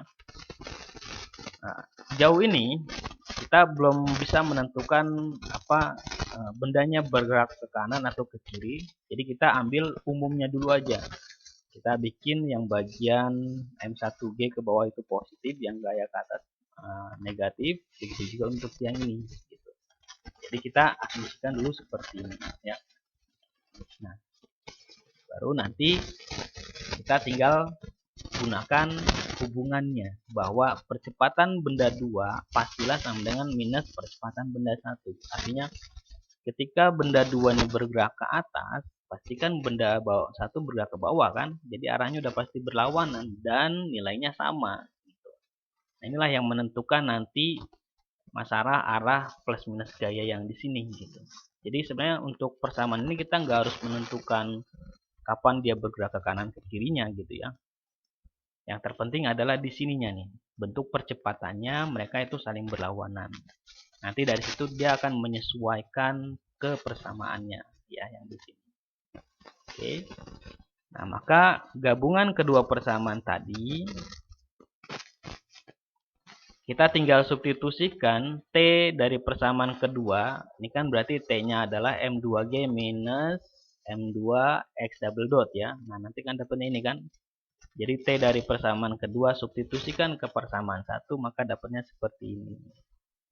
Oke. Dan karena X2 double dot itu minus X1 double dot, maka min ketemu jadi plus di sini nih. Ya. Nah, baru dari situ kita tinggal kumpulkan X1 double dot-nya. Sederhanakan lagi, maka diperoleh X1 double dot-nya adalah G M1 min M2 per M1 tambah M2. Coba aja, ini minus M2 X1 double dot pindah ke kiri, jadi M1 min M2 ya, X1 double dot-nya dikeluarin kan. Terusnya yang ini M1G min M2G, ya kan? Min M2G. Makanya di sini M1 min M2G. Oh ya, ini tadi minus pindah ke kiri jadi plus ya. Makanya di sini M1 tambah M2. Nah, inilah percepatan untuk benda 1. Yang juga sama dengan percepatan di benda 2, tapi arahnya berlawanan, minusnya ya. Tuh. Oke. Nah, untuk yang tegangan talinya ya tinggal kalian substitusi ke salah satu persamaannya. Boleh persamaan di benda 1 atau benda 2. Di sini contohnya kita masukkan ke substitusi persamaan benda 1 ya. Tapi dengan asumsi di sini, kalau kita asumsikan bahwa M1 lebih dari M2 ini lebih berat ketimbang yang ini, maka X1 pasti positif ke atas, X2 jadinya X1 positif itu ke bawah karena tadi arah positifnya ke bawah. X2-nya dia negatif, dia artinya bergerak ke atas ya. Sehingga gaya tegangan talinya itu jadinya seperti ini. M1G minus M1X1 double dot. Ya, dengan X1 double dotnya itu yang tadi, yang G dikalikan yang ini gitu. Oke. Maka tinggal kalian sederhanakan, nanti dapat bentuk tegangan talinya adalah 2M1 M2G per M1 tambah M2. Itu inilah tegangan tali ketika si katrolnya diam ya. Sekarang untuk katrolnya bergerak, maka ada beberapa variabel posisi yang perlu kita tambahkan. Pertama, di dalam liftnya dulu, di katrolnya dulu, ini kan M1 sama M2-nya kan bergerak, maka ada perubahan posisi ya kan untuk benda masing-masing bendanya. Ini X1 untuk benda 1, X2 untuk yang benda 2. Tapi karena berhubung katrolnya juga bergerak, maka posisi katrolnya pun dia berpindah kan. Makanya di sini X1 aksen itu menunjukkan posisi perubahan katrolnya nih, posisi katrol. X2 aksen juga gitu. Dan otomatis ini X1 aksen sama X2 aksen sama ya. Oke. Nah, kemudian kalau untuk yang M1 sama M2 kita ambil titik tetapnya itu yang ini, maka perubahan posisi M1 terhadap titik tetapnya itu ya ini. X1 double aksen. Untuk yang M2 dia X2 double aksen. Ya. Kenapa seperti itu? Karena untuk kasus B di sini yang katrolnya di dalam lift ini, sistem koordinat dengan titik asal pada pusat katrol ini, kalau kita ambil sistem koordinat yang di sini nih, pusat katrolnya ini tidak lagi dia sistem yang inersia karena dia bergerak ke bawah kan ada percepatan. Nah, maka kita perlu sistem inersia yaitu dengan titik asal pada atap penyangganya. Jadi inilah acuan kitanya di sini sekarang, kerangka acuannya, bukan yang ini ya. Nah, jadi persamaan gerak untuk masing-masing benda dalam hal ini, makanya di sini kita perlu X1 double aksen sama X2 double aksen karena ini mengukur posisi masing-masing benda terhadap acuan kita yang baru yaitu yang di sini ya. Oke. Nah, di mana X1 double aksen dari gambar jelas, yaitu X1 aksen ditambah X1, begitu juga X2 double aksen, dia X2 aksen ditambah X2. Oke, maka persamaan geraknya ini.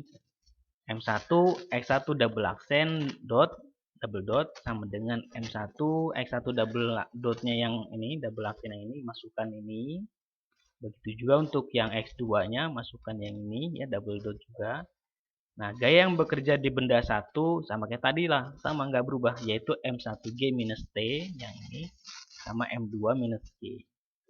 Jadi hanya ada koreksi di sebelah sini ya. Gitu. Nah, sehingga dari situ kalau ini kita jabarkan ya, M1 X1 aksen double dot ditambah M1 X1 double dot gitu kan. Nah, maka nanti yang bagian aksen pindah ke kiri dapat bentuknya. Yang sebelah sini ya. Yang untuk benda 2 juga gitu. Yang M2, X2 aksen double dot pindah ke kiri nanti dapat yang ini. Nah, di mana X1 aksen double dot dan X2 double aksen dot ini nggak lain adalah percepatan dari liftnya ya. Karena kan nilai X1 sama X2 kan ini sama nih. Otomatis ini menunjukkan percepatan liftnya. Yaitu sama aja nilainya alpha. Makanya di sini gabung tengah sama yang ini jadi M1 G min alpha, yang ini juga itu M2 G min alpha. Oke ya. Jadi X1 aksen double dot sama dengan X2 double aksen dot itu menunjukkan percepatan liftnya. Oke, dari persamaan terakhir kita tinggal gabungkan atau eliminasi ya. Maka nanti dapatnya seperti ini. Kalau kalian eliminasi nih. Kan pertama T-nya hilang ya. Nanti T-nya ini hilang. Terusnya karena X2 double dot sama dengan minus X1 double dot, dan arahnya pasti berlawanan ya untuk yang ini. Oke. Jadi ketika ini dikurang, ini X2 double dotnya diganti minus, min ketemu min kan jadi plus, makanya di sini M1 tambah M2 nih. Tuh, ya, menjadi ditambahkan. Terus yang ini dikurangi, karena sama-sama G minus alpha bisa dikeluarin, yang ini jadi M1 minus M2. Nah, dapat seperti ini ya. Itulah percepatan untuk yang benda 1. Tinggal yang benda 2 kan tinggal tambahkan minus saja. Oke, maka substitusikan kepersamaan untuk mendapatkan nilai T-nya, tegangan kalinya. Jadi boleh masukkan ke yang persamaan pertama ini atau persamaan kedua di sini. Karena yang diperoleh di sini adalah X1 double dot, kita tinggal substitusikan ke persamaan yang pertama ya. Yang M1 X1 double dot sama dengan M1 G min alpha minus T. Oke, T-nya pindah ruas ke sini, yang ini pindah ruas ke sini, sederhanakan nanti dapat bentuknya ya. Gitu ya. Oke, idenya di sini yang penting kalian bisa menentukan persamaan geraknya yang terpenting. Untuk penyelesaian sih saya rasa nggak masalah ya. Ini nggak terlalu rumit perhitungannya. Oke, kita lanjut. Nah, sekarang ke teorema kekekalan. Ini berkaitan dengan hukum kekekalan. Yang kita tahu ada 3 macam hukum kekekalan ya. Yaitu berkaitan dengan hukum kekekalan momentum linear. Yang pertama kita bahas. Terus yang kedua adalah hukum kekekalan momentum angular, sudut, sama hukum kekekalan energi. Nah, yang berkaitan dengan hukum momentum linear yaitu ini. Momentum linear total P dari suatu partikel adalah kekal ketika total gaya yang bekerja padanya bernilai 0. Jadi ini balik lagi ke hukum Newton yang awal kita bahas tadi ya. Dimana P dot itu sama dengan 0 kan. Jadi total momentum sistem itu akan konstan atau kekal gitu. Nah, tapi dari bentuk yang ini kita bisa jabarkan supaya dapat penjelasan yang lain ya, yaitu bahwa ini juga berlaku untuk ke masing-masing komponen dari momentum linearnya gitu. Kenapa? Kalau kita bikin ke bentuk yang lainnya, misalkan di sini ada suatu vektor S sehingga f dot S sama dengan 0, ini berarti dia kerjanya bernilai 0 ya, karena W sama dengan f dot S. Dan kita tahu bahwa kerja yang bernilai 0 itu berlaku untuk gaya konservatif. Jadi memang untuk gaya konservatif di sini. Ya, karena f dot S sama dengan 0 atau tidak bergantung waktu, maka kalau yang ini kita kalikan dengan S, P dot S dengan P dot sendiri adalah F ya, berarti f dot S sama dengan 0. Jadi balik lagi situ. Nah, kalau ini kita integralkan terhadap waktu, integral P aksen dot itu kan jadinya P ya. Jadi P dot S-nya itu sama dengan konstan.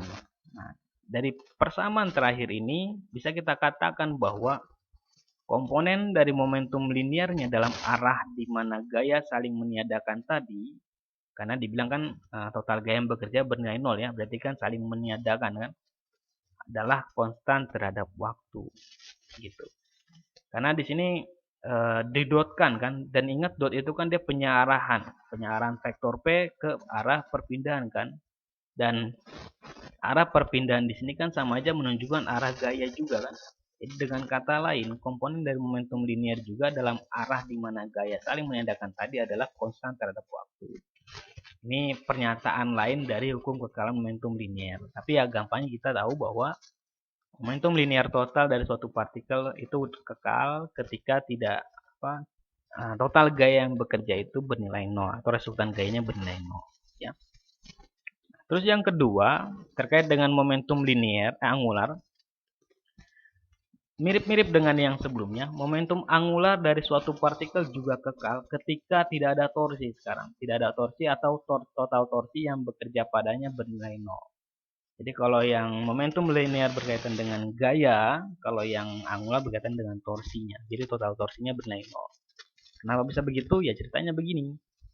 Jadi kalau kita kita ingat lagi definisi momentum angular L, suatu partikel ya, terhadap titik pusat koordinat dengan vektor posisi R-nya. Itu kan definisinya adalah L sama dengan R cross P ya, di mana R adalah vektor posisi partikelnya dan P adalah momentum dari si partikelnya, R cross P. Sedangkan torsi atau momen gaya ini kita pakai lambangnya N. Kalau di sini momen gaya atau torsi lambangnya N terhadap titik pusat yang sama, yaitu nilainya N sama dengan R cross F. Jadi lengan dikalikan gaya ya. Dan kita tahu torsi kan gitu, lengan dikalikan gaya. Nah, di mana R itu vektor posisi dari titik asalnya dengan di mana gaya F yang bekerja tadi. Oke, itu definisi L sama torsinya. Nah, sekarang dari kaitan ke hukum Newton, karena F sama dengan mv dot atau ma sama aja, di sini F mv dot untuk partikel, maka nilai torsinya itu menjadi N tadi adalah sama dengan R cross F ya. F-nya sekarang kita ganti mv dot. Oke. Dan mv dot di sini itu kan nggak lain adalah P dot ya. Nah, dari sini kalau kita kaitkan dengan momentum angularnya L, tadi L adalah R cross P, sekarang kita coba hitung L dot-nya. L dot-nya berarti kan kita turunkan D per dt dari R cross P-nya. Maka ini diturunnya pakai rumus UV ya, karena ini kan bentuk perkalian fungsi R sama P. Pertama turunkan R dulu dapat yang ini, R dot cross P, kemudian P-nya diturunkan dapat yang ini, R cross P dot, ini yang mau kita cari. Oke. Nah, dari situ yang bagian R dot cross P yang ini itu kan sama aja R dot cross P adalah M kali V dan V sendiri adalah R dot ya, maka ini kan sama aja R dot cross R dot. Untuk vektor yang sama kalau di-crosskan udah pasti 0 ya. Jadi dengan kata ini udah 0 nih. Nah, maka L dot-nya itu bersisa hanya yang ini doang. R di-crosskan dengan P dot. Yang enggak lain adalah apa? Ini. Ya, yang enggak lain adalah torsinya atau momen gayanya. Jadi dengan kata lain momen gaya itu sama aja turunan pertama dari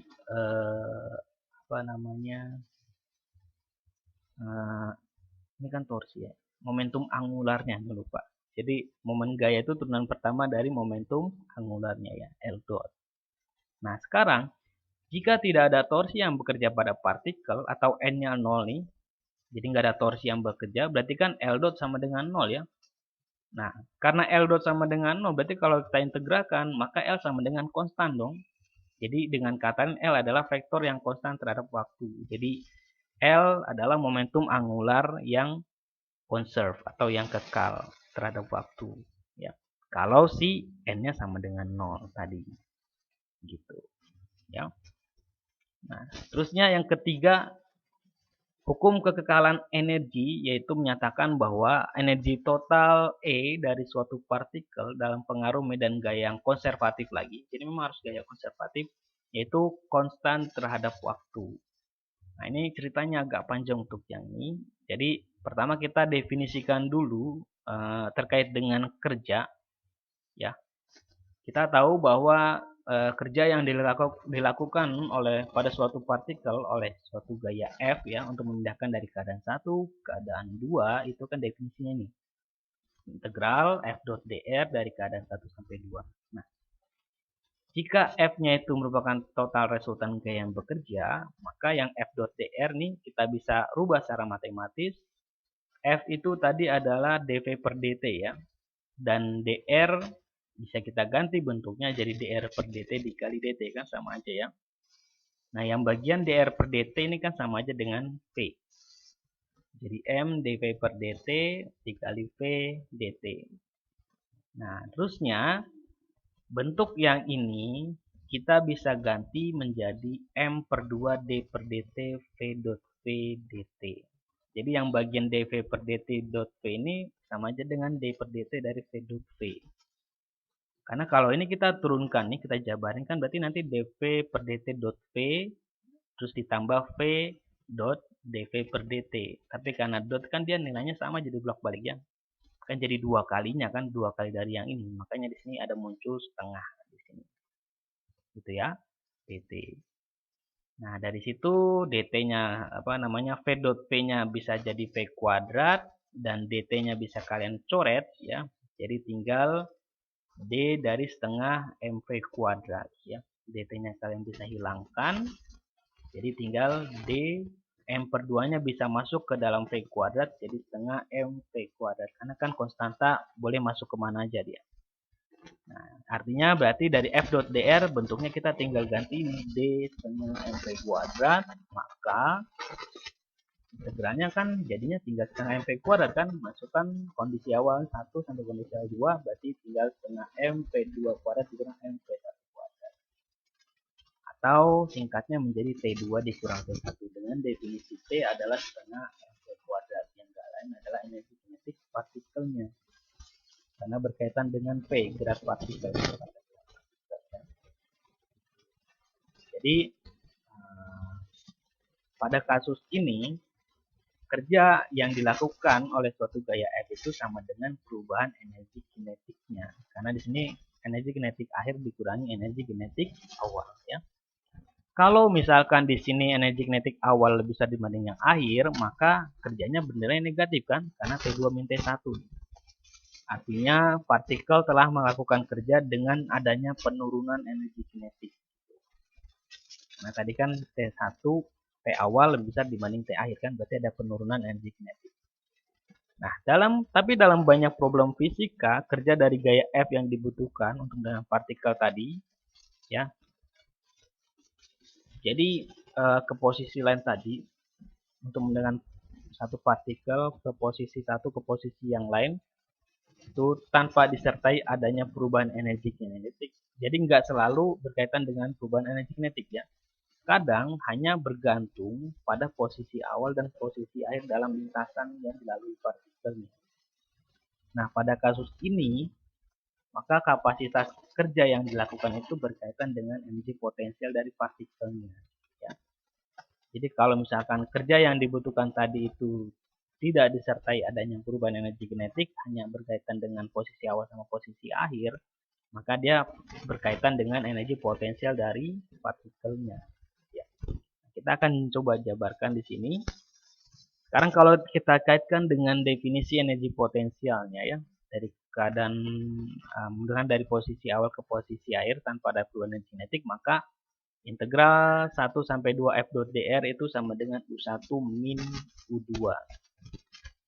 Jadi secara sederhana kerja yang dilakukan untuk memindahkan partikel tadi itu merupakan perbedaan energi potensial atau U di antara dua titik yang awal ya.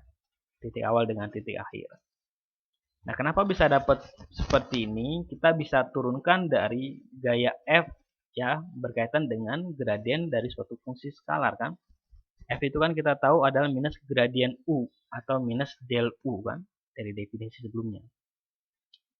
Nah, kalau F-nya ini kita ganti menjadi minus del U ke sini, minus del U dot dr dan bagian del U dot dr ini kan sama aja du ya. Jadi minusnya integral du nih. Integral du kan U. U2 min U1, tapi karena dikali min jadi U1 min U2 gitu. Makanya di sini kenapa dia U1 min U2 karena F-nya adalah tadi minus gradien U. Berbeda dengan yang energi kinetik kan, dia T2 min T1. Jadi untuk energi potensial U1 minus U2. Tapi ini untuk F yang bentuknya minus gradien U. Dan kita tahu F bentuk seperti ini untuk gaya-gaya yang konservatif sifatnya. Artinya gaya konservatif itu gaya yang tidak bergantung terhadap lintasan. Yang paling gampang memang gaya gravitasi ya. Gitu. Oke. Nah, sekarang maka kita bisa definisikan energi total dari suatu partikel itu merupakan penjumlahan antara energi kinetik dengan energi potensialnya. E sama dengan T plus U. Ya. Nah, dari sini kalau kita turunkan terhadap waktu berarti dE per dt sama dengan dt per dt, du per dt. Nah, kita tinggal cek per suku masing-masing di sini ya. Oke, dari persamaan sebelumnya F dot dr itu kan sama aja D setengah mv kuadrat kan? Yang kalian sama ada dengan dt karena kan perubahan energi kinetik ya, dt. Jadi dengan kata lain dari sini kalau ini kita bagi dengan dt, maka dt per dt di sini sama dengan F dot ini menjadi dr per dt kan? Ya. dr per dt itu enggak lain adalah r dot, jadi F dikalikan dengan r dot. Nah, maka dari situ tinggal kita koreksi untuk yang bagian potensialnya ya. Jadi untuk yang bagian kinetik, yang bagian dt per dt ini, yang ini kita bisa ganti menjadi F dot r dot. Sekarang untuk yang du per dt kita bisa lihat perubahannya dari sistemnya.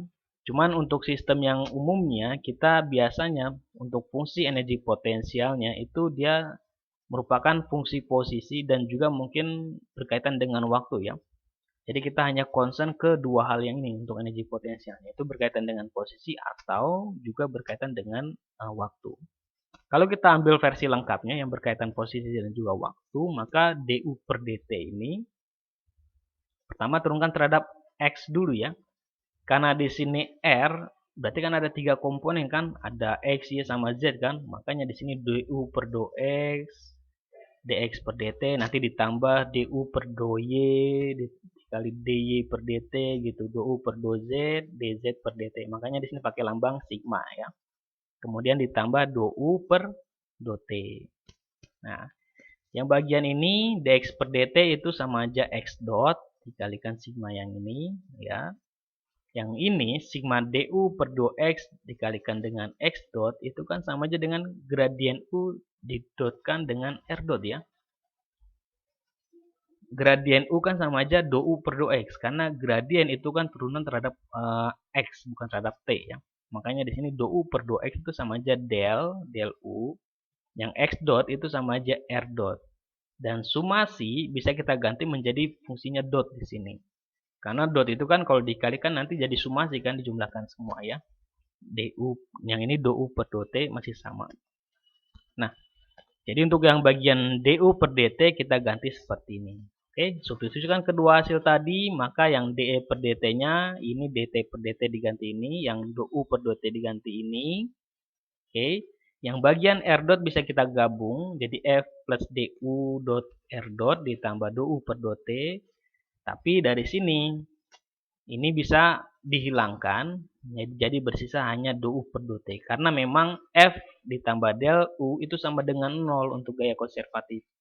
Karena kan f sama dengan minus gradien u kan, ditambah del u kan nanti sama dengan 0. Jadi ini hilang. Maka bersisa tinggal do u per do t. Dan bagian de per dt itu kan sama aja dengan daya ya. Definisi daya kan adalah energi persatuan waktu. Jadi P sama dengan do u per do t.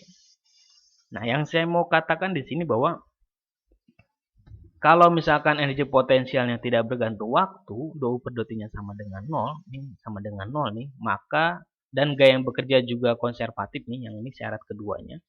Maka dalam kondisi ini, maka energi total sistemnya itu akan bernilai konstan atau kekal. Jadi kalau do U per do T-nya 0 nih, ini kan sudah 0, ini 0, berarti kan dE per dt 0 kan? Nah, dE per dt 0 berarti kan E-nya harus konstan gitu. Makanya dia energinya pasti kekal ya gitu. Dengan syarat si potensialnya tidak bergantung waktu dan juga gaya yang bekerja adalah gaya yang konservatif. Itu ya. Oke, contoh yang ke-9. Di sini contohnya sederhana sih. Ada sebuah tikus misalkan dengan massa M kemudian lompat ke tepian suatu kipas ya. kipas yang berputar dengan momen inersianya I dan jari-jarinya R, maka berapa rasio perbandingan antara perubahan momentum angular antara yang awal dengan yang akhir ya. Oke, maka dalam proses ini momentum angularnya jelas bersifat kekal karena nggak ada torsi yang bekerja dari luar ya. Kemudian momentum angular awal yaitu tanpa adanya tikus yang itu, jadi L0 sama dengan I dikalikan omega 0 ini untuk momentum angular dari kipasnya. Itu haruslah sama dengan momentum angular akhir sistem karena kan dia tadi bersifat kekal ya. Momentum angular akhir sistem itu L berarti gabungan antara kipas dengan tikusnya tadi. Nah, anggap misalkan kecepatan di tepi luar fan di pinggir kipasnya tadi adalah V dan dikaitkan dengan omega kan V sama dengan omega dikali R ya. Jadi momentum angular akhir sistem itu sama aja I omega ini untuk yang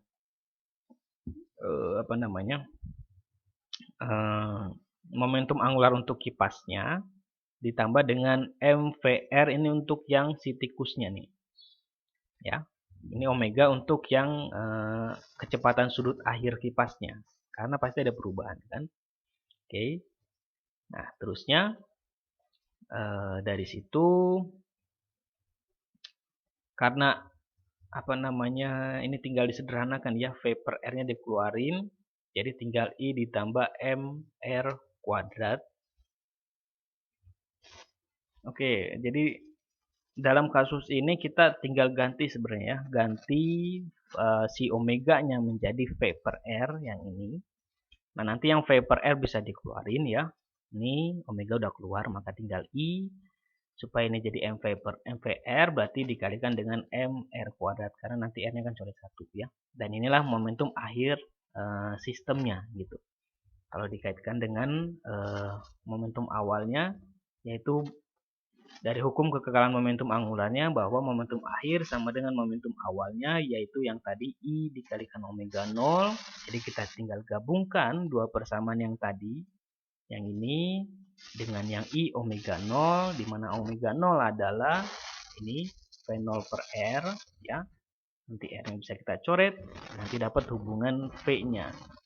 Ini kecepatan liniernya ya, tepi V-nya yang tadi, pasnya tadi. V akhir dengan V awal. Karena kita mencari dengan kecepatan sudut, berarti kita tinggal kalikan masing-masing dengan R kan sama aja kan. Ini jadinya dibagi dengan R masing-masing, nanti dapat omega kan. Jadi omega akhir dibagi omega 0 itu sama dengan I per I ditambah MR kuadrat ya. Tuh. Oke, kita lanjut. Nah, untuk yang energi terakhir nih. Sekarang tinjau sebuah partikel berada dalam pengaruh gaya konservatif dengan potensial U, maka kekekalan energi atau energi mekanik sistemnya kan S sama dengan T plus U, dengan T sudah kita tahu setengah MP kuadrat, dan U di sini kita fokusnya untuk yang berkaitan dengan posisi aja. Di sini kita kasusnya masih sederhana untuk satu dimensi. Nah, dari persamaan ini kita bisa tulis ulang menjadi kalau U-nya pindah ke sini ya, jadi M min U, yang setengah pindah ke jadi 2, M pindah ke jadi dibagi 2 per M, dan V berarti jadi diakarin kan. Nah, pakai plus minus, jangan lupa. V di sini diganti menjadi dx per dt. Ya. Nah, dari sini, kalau ini pindah ruas ke kiri, yang dt pindah ke kanan, ya nanti integralkan masing-masing ruas, kan dapatnya T dikurangi T0, integral x0 sampai x dari dx per yang ini. Prinsipnya kita dengan rumusan ini secara formal kita sudah memperoleh solusi dari si x-nya ya. Yang tersisa kita tinggal memasukkan fungsi potensialnya apa, kita tinggal integralkan, nanti kan dapat nilai x-nya kan berapa. Itu ya. Ini kalau kita mau mencari perpindahan suatu partikel dikaitkan dengan energinya ya, terutama dengan energi potensialnya. Oke. Tapi secara umum kita juga dapat menuliskan potensial U dalam deret Taylor di sekitar titik seimbangnya. Jadi untuk sederhana kita asumsikan aja bahwa titik seimbangnya itu pada X sama dengan 0 ketimbang kita X sama dengan X0. Tapi prinsipnya sama aja. Ya. Jadi kalau kita mengambil titik seimbangnya ketika X sama dengan 0, berarti ada tanda 0 di sini maksudnya, ya. Maka kalau dijabarkan dengan deret Taylor, jadi si fungsi potensialnya akan berubah jadi seperti ini nih. 0 ditambah X, du per dx untuk X-nya 0 gitu ya, seterusnya. Nah, jadi subscript 0 ini itu menunjukkan kuantitas yang kita hitung pada X sama dengan 0. Tapi memang nggak selalu kasus timbang itu kan di X sama dengan 0 ya, nggak selalu. Jadi ini hanya untuk contohnya aja lah. Jadi kita mengambil gampangnya untuk X-nya sama dengan 0. Gitu. Nah sekarang energi potensial U0 di sini pada X sama dengan 0, yang ini U0, itu kan dia nilainya konstan. Dan kita bisa definisikan bernilai 0 tanpa menghilangkan keumuman dari persamaan ini ya, keadaan umum dari persamaan ininya. Jadi nggak masalah sebenarnya kalau kita masukkan U0-nya berapa aja angkanya. Kita bisa masukkan angka 0, nggak masalah. Maka nanti potensialnya kalau pakai deret Taylor tinggal hanya suku-suku yang ini gitu. Nah, jadi jika kita ambil X sama dengan 0 itu sebagai titik setimbangnya, maka du per dx itu akan bernilai sama dengan 0. Inilah penentuan dari titik keseimbangan ya. Jadi untuk mencari titik setimbang yang diketahui dari potensialnya, kita tinggal turunkan terhadap X, kemudian dibikin sama dengan 0. Gitu. Dimana nanti X0 inilah sebagai titik setimbangnya. Ya, gitu. Nah, sekarang untuk berkaitan dengan suku kedua dan ketiga seterusnya. Oke. Di dekat titik setimbangnya, nilai X kan pasti bernilai kecil ya. Maksudnya bisa 0 sekian, 0, sekian gitu. Yang terpenting, masing-masing suku di sini, itu kan otomatis dia akan lebih kecil dari suku sebelumnya. Jadi udah pasti suku ketiga akan lebih kecil dari suku kedua, yang pangkat 4 juga begitu, lebih kecil dari pangkat 3, seterusnya. Nah, maka kita hanya mengambil suku pertamanya aja, yaitu turunan keduanya nih, X kuadrat per 2 D kuadrat U per DX kuadrat. Nah, dari sini kita bisa menentukan apakah keseimbangan pada X sama dengan 0 itu stabil atau tidak stabil gitu. Dengan memperhitungkan D kuadrat U per DX kuadratnya ketika di titik setimbangnya yaitu X sama dengan 0 ya. Kalau dia misalkan turunan keduanya itu bernilai positif nih lebih dari 0, maka dia jenisnya termasuk keseimbangan yang stabil. Tapi kalau dia turunan keduanya kita masukkan nilainya negatif ya, X-nya kita masukkan X-nya 0 karena kan setimbangnya tadi 0, kemudian bernilainya negatif, maka dia keseimbangannya itu keseimbangan yang tidak stabil gitu. Nah, tapi berbeda kalau misalkan turunan keduanya kalau kita masukkan ternyata nilainya 0 nih. Itu kan nggak termasuk di sini ya. Untuk yang lebih dari kan jenisnya stabil. Kalau yang kurang dari jenisnya kan tidak stabil. Lalu bagaimana kalau misalkan 0? Kalau 0 maka kita perlu suku orde yang lebih tinggi yang harus kita perhitungkan. Berarti kita ambil yang suku ketiga sama suku keempatnya. Gitu. Kalau dari yang ini, kita kan tadi mengambilnya titik setimbangnya adalah turunan pertamanya ya. Dengan titik pengujinya di turunan keduanya. Kalau turunan keduanya 0, berarti kita bisa ambil di turunan keempatnya untuk mengeceknya. Gitu. Ya. Jadi kita ambil orde yang lebih tingginya. Gitu. Oke, biar jelas contoh aja langsung ya. Contohnya di sini, perhatikan sistem dari katrol di sini dengan massa dan yang dihubungkan dengan tali ya. Jadi di mana tali ringan ini dengan panjang B dihubungkan dari titik A melewati katrol ke titik B dengan jarak A ke B-nya itu 2D yang kemudian dihubungkan ke massa M1 ya. Nah, terus ada katrol yang lain yang berhubungan dengan massa M2 ditaruh di antara titik A sama B di sini. Yang kita perlu hitung adalah tentukanlah jarak X1 di sini ketika sistem ini dalam keadaan setimbang ya, X1-nya nih. Posisi X1 ini berapa supaya dia sistemnya dalam keadaan setimbang. Dan tentukanlah apakah kesetimbangan itu stabil atau tidak stabil ya. Di sini asumsinya massa katrolnya kita abaikan. Oke. Nah, untuk kasus ini maka akan lebih mudah kalau kita gunakan metode energi daripada pakai gaya ya, pakai hukum Newton itu akan lebih rumit gitu. Jadi karena dalam keseimbangan itu energi kinetiknya bernilai 0 karena dia nggak bergerak ya kan, maka energi kinetiknya bernilai 0. Jadi kita hanya perlu memperhitungkan energi potensialnya aja. Nah, sekarang karena berkaitan dengan energi potensial, kita tentukan dulu acuan kita. Di sini acuan potensialnya 0 itu sepanjang garis AB-nya nih. Ini sebagai acuan di mana potensialnya bernilai 0. Kayak misalkan di permukaan bumi aja itu kan acuan potensial ketika potensialnya bernilai 0 ya. Nah, sama kayak gitu. Jadi kita perlu titik acuan potensialnya. Di sini kita ambil titik acuannya itu di sepanjang garis AB yang nilai potensialnya 0 ya. Nah, karena berkaitan dengan titik setimbangan, kita berkaitan dengan energi potensial. Jadi, kita tentukan energi potensial masing-masing. Untuk yang benda 1, energi potensialnya adalah minus M1G(X1) MGH ya. Karena dia di bawah, ini kan dia sumbu potensial positif 0 ya. Positif kan berarti kan di atasnya kan. Karena dia ke bawah berarti kan minus. Jadi minus M1G(X1). Untuk yang M2 itu minus M2G dengan ketinggiannya itu X2 plus C. Ya, ketinggian ke bawahnya X2 plus C. X2 itu ukuran ini ke sini, C itu yang ininya. Ya. Oke. Dari situ, X2-nya nilainya akan sama dengan akar dari B min X1 kuadrat per 4 min D2. Kenapa?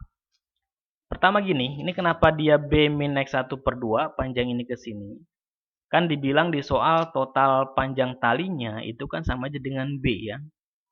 Nah, untuk panjang tali ini ke sini aja, yang ini ke sini, ya, itu nilainya sama dengan B min X1 karena X1 udah kepake di sini.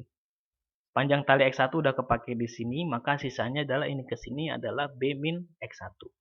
Karena ini sama dengan ini panjangnya, berarti kan dibagi 2 kan? Makanya ini B min X1 per 2, ini B min X1 per 2. Nah, kalau dikaitkan dengan si X2, X2 kan panjangnya ini ke sini. Kita bisa pakai Pitagoras, yaitu yang ini segitiga yang ini. X2 yang ini, B min X1 yang ini, yang D-nya itu yang ini, gitu. Makanya dapat X2-nya ini, karena sisi miringnya adalah ini, B min X1 per 2 dikuadratin, dikurang D yang di sini ya. Nah, substitusikan kepersamaan U-nya biar semuanya dalam bentuk X1. Karena kan kita mau mencari X1-nya berapa kan, supaya dia dalam keadaan setimbang.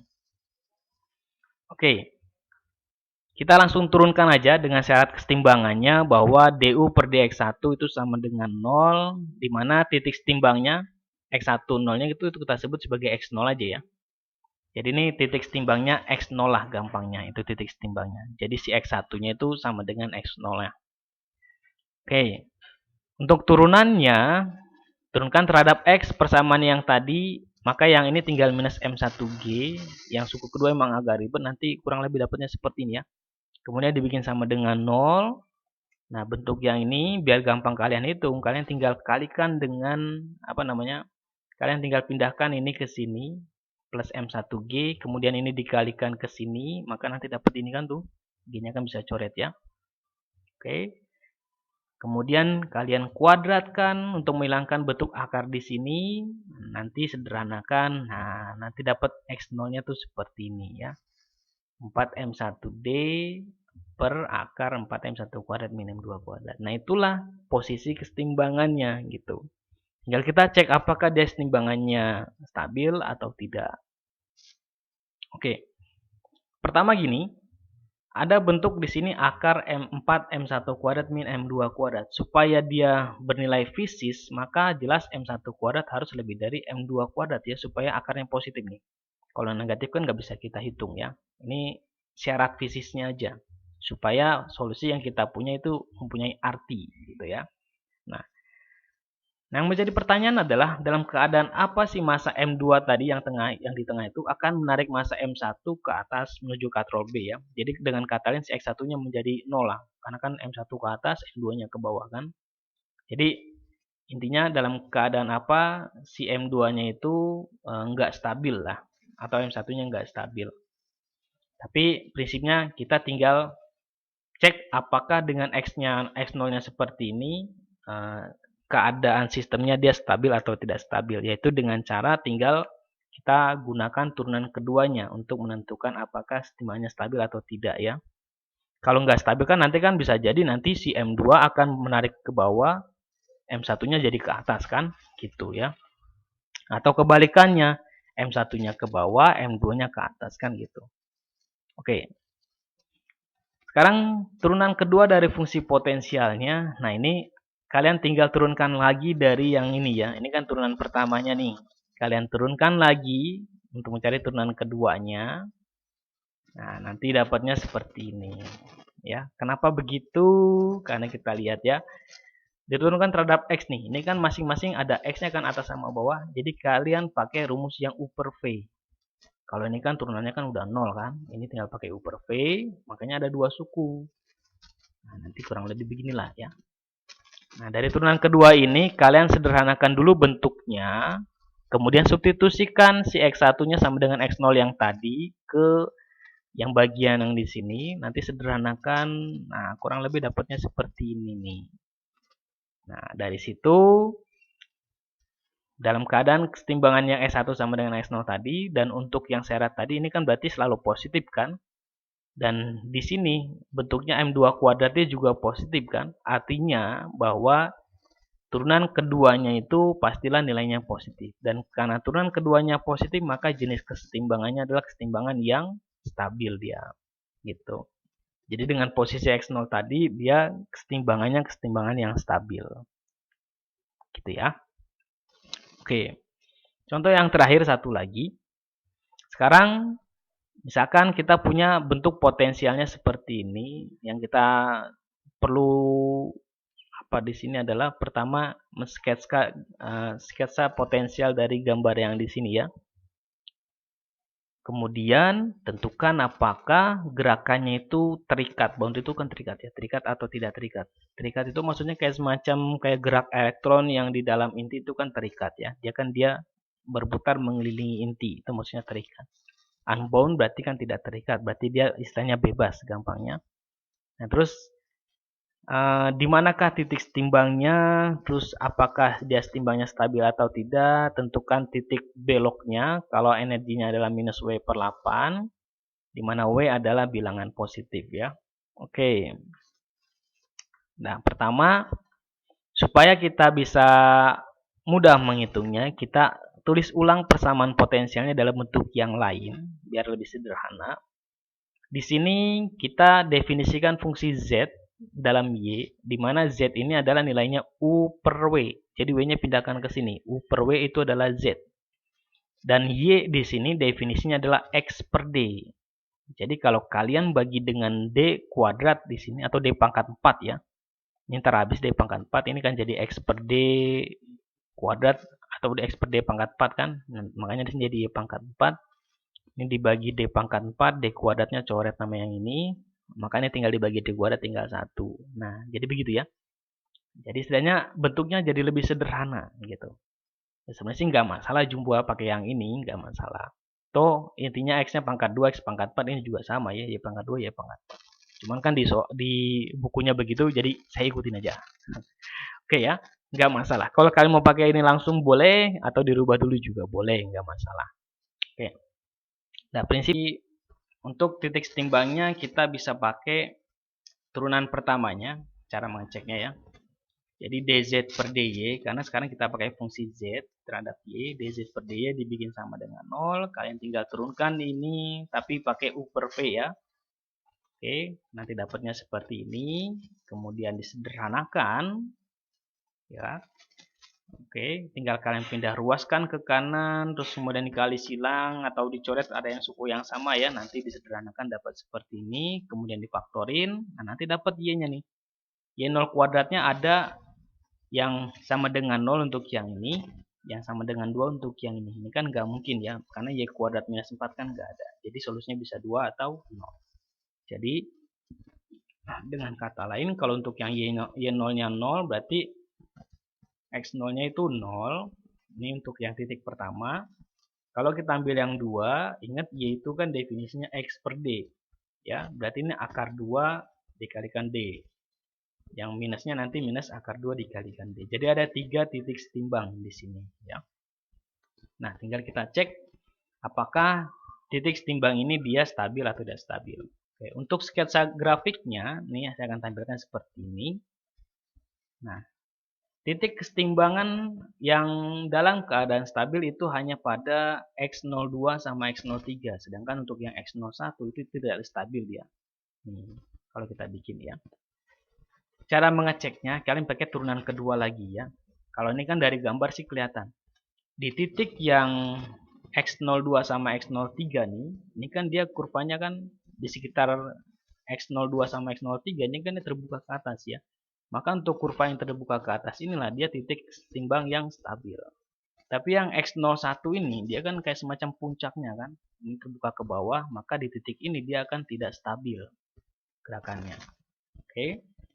Nah, terus untuk gerak partikel dalam pengaruh potensial yang energinya kurang dari 0, maka dia istilahnya adalah bounded atau terbatasi. Jadi gerakan di sini kan potensialnya selalu bernilai negatif ya, negatif semua kan. Karena energinya selalu negatif, maka gerakan partikelnya itu pasti terbatasi atau bounded istilahnya ya. Nah, untuk menentukan titik balik dari sembarang energi, kita tinggal bikin E-nya sama dengan potensialnya. Tadi nilai E-nya adalah apa? E-nya adalah minus W per 8 ya, sama dengan potensialnya. Potensialnya tuh yang ini tadi, kita masukkan ya. Disederhanakan lagi nanti dapat Y-nya itu plus minus 2 akar 2 sama 0. Nah, dari situ artinya titik belok untuk energinya yang minus W per 8 adalah, ingat Y itu adalah X per D, jadi dia bisa yang minus 2 akar 2D atau yang X-nya 2 akar 2D. Ini titik beloknya. Yaitu ada di sebelah sini nih. Yang ini untuk yang minus 2 akar 2D, yang ini untuk yang plus 2 akar 2. Ini titik beloknya nih. Tuh ya. Oke. Sip. Dah. Oke, itu mungkin untuk yang terkait dengan mekanika Newton. Sedikit tambahan dari saya terkait dengan mekanika Newton. Terkait dengan mekanika Newton ada keterbatasan yang dimiliki dari hukum Newton. Jadi meskipun perhitungannya itu bisa menyelesaikan semua persoalan ya dalam mekanika, tapi ada keterbatasan dalam hukum Newton. Pertama, keterbatasannya yaitu untuk skala mikroskopi, hukum Newton itu jadi nggak berlaku. Karena hukum Newton yang kita pelajari itu memang hanya untuk skala makroskopik ya, gitu. Sedangkan untuk skala mikroskopik maka ranahnya bukan lagi dengan hukum Newton lagi. Yang kita tahu adalah masuknya ke hukum mekanika kuantum ya, gitu. Jadi pertama, kalau dia skalanya mikroskopik maka hukum Newton jadi tidak berlaku. Kemudian keterbatasan yang kedua adalah kecepatannya. Dalam perhitungan mekanika Newton kita selalu pakai kecepatan yang kecil, nggak pernah kecepatan yang sangat tinggi atau mendekati kecepatan cahaya ya. Nah, untuk kecepatan tinggi maka hukum Newton jadi tidak berlaku. Maka kalau untuk kecepatan mendekati kecepatan cahaya, kita baru beralih ke hukum teori relativitas ya. Nah, itu keterbatasan yang kedua. Keterbatasan yang ketiga adalah hukum Newton juga akan rumit kalau kita pakai untuk interaksi antar partikel yang sangat banyak gitu. Misalkan kayak partikel atau molekul gas gampangnya. Nah, itu kan nggak mungkin kita menghitung satu-satu partikel kan, sedangkan jumlahnya akan sangat banyak, jutaan bahkan triliunan ya, gitu. Maka untuk partikel-partikel yang sangat banyak itu udah masuk ranahnya ke mekanika statistik atau kalau di kita disebutnya sebagai fisika statistik, gitu. Oke, itulah 3 keterbatasan dari hukum mekanika Newton ya. Dia hanya berlaku untuk skala makroskopik, kecepatan rendah, dan untuk partikel yang nggak banyak ya, untuk partikel yang sedikit. Oke, mungkin cukup sekian itu dari saya untuk mekanika Newton ini sebagai review dari materi kita sebelumnya ya. Oke, mungkin itu saja. Kurang lebihnya saya mohon maaf. Wassalamualaikum warahmatullahi wabarakatuh.